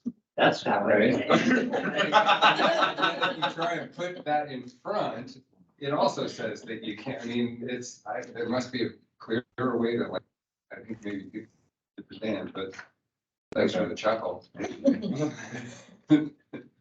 Does it say that, or does it say if you do transport, you need a manifest? We can wordsmith it maybe. Can't be transferred without a manifest to these If places. you're gonna break the law, make sure you document it, please. Go to an unlicensed location as long as you have a manifest. Put my manifest, put it in my car, and I'm off to Idaho. Right, that's all you have to do with those cops, you show a manifest. Yeah. I've never seen that. Yeah. Okay, so we're gonna just, the other things in Division 25 are basically, I think, alignments with other things we talked about. So removing digital and having it be marijuana. This is one, Which one? the advertising. That's it. Yeah. So essentially, we're making this apply to hemp items as well. The way the rules are written right now, you can only display, they only apply to marijuana items, but as we know that our licensees, you all have hemp items too. So these advertising rules apply just the same to hemp items, because I've heard the argument, oh, hey, this joint is just a hemp joint, so this rule doesn't apply. So that's what we're doing here. Always with this is Jason, you're always with the cannabis labeling and stuff like this.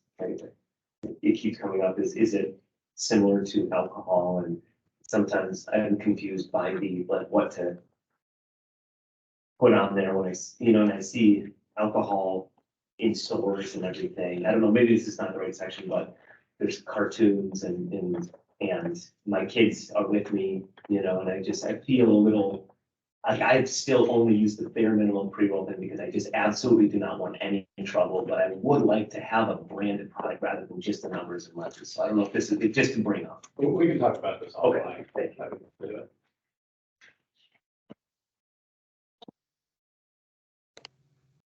Steven, I think the others are you were on concentration limits and the Division 26 changes.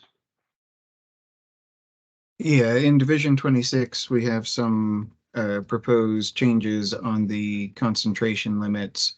One of them being that last year, when we increased the concentration limit for concentrates and extracts to 2,000 milligrams of THC per container, that change was not made for inhalable cannabinoid products, basically.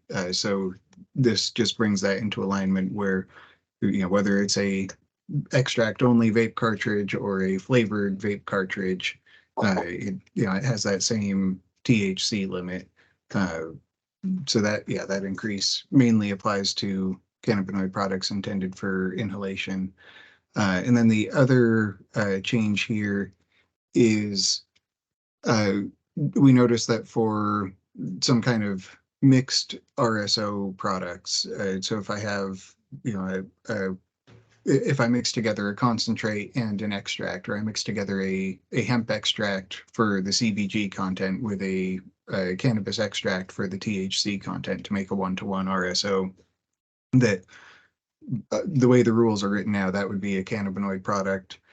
for oral consumption, it would be subject to the 100 milligram THC limit. And really that, that product being an RSO is more appropriately subject to the higher limit for concentrates and extracts. So this introduced a definition for mixed concentrate and extract.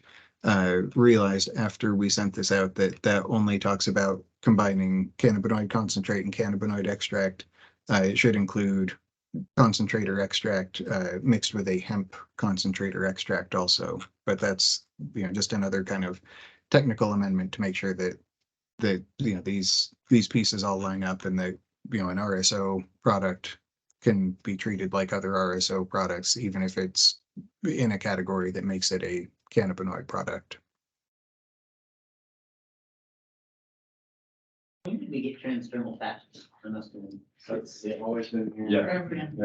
Really? Yeah, there's not a robust market for it, really. No, we used to make them, but. Hunter DeGar, real quick, we kind of skipped past one section real quick, 845-025-8040 little E1, page. Page 59, make claims that marijuana or hemp items have curative or therapeutic effects that are not supported by the totality of public available scientific evidence. I used to work in the medical field, and the way that we would advance techniques for total knee replacement or ACL reconstruction was always changing. And there are multiple studies saying yay or nay, depending on who funded them and what company was behind them. To assume that we have to have the totality of all public available scientific evidence, or including evidence from well-designed studies conducted in a manner that is consistent with generalized recognized scientific procedures and principles in cannabis, is kind of like a really big uphill battle.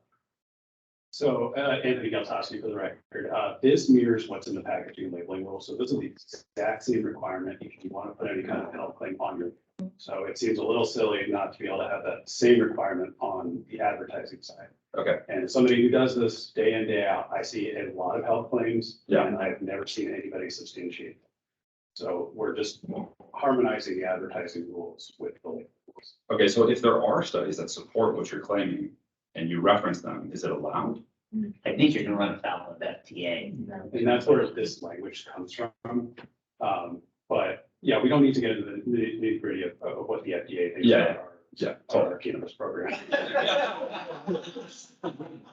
Fair. And JT did not disallow appropriate structure function claims.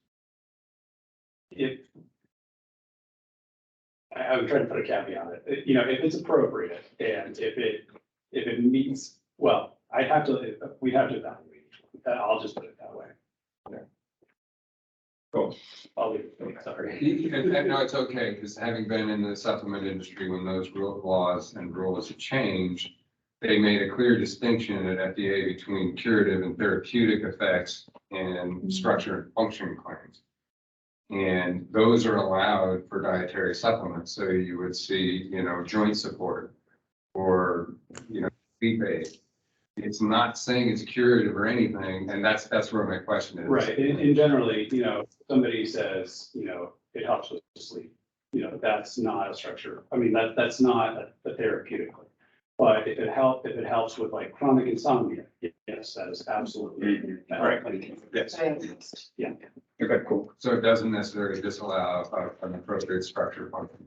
Yes. In most cases, yes. Anthony, correct me if I'm wrong, but this specific change in the advertising definition or advertising rules is going from you can never ever bring a health claim to if you're allowed to make it on the label. Yeah. Cool.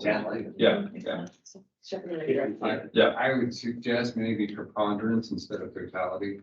Scientific information, it's almost impossible to get a totality in terms of absolutes, so preponderance. That's clear. Preponderance is pretty little though, right? That's like. Well, or some more likely, yeah. The majority of the large. Okay,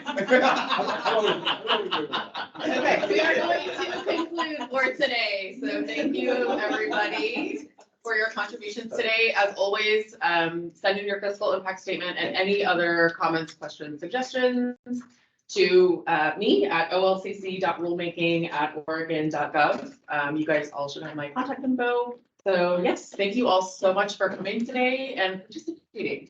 Thank you. Thank you. I get to meet the band. Talk to you guys so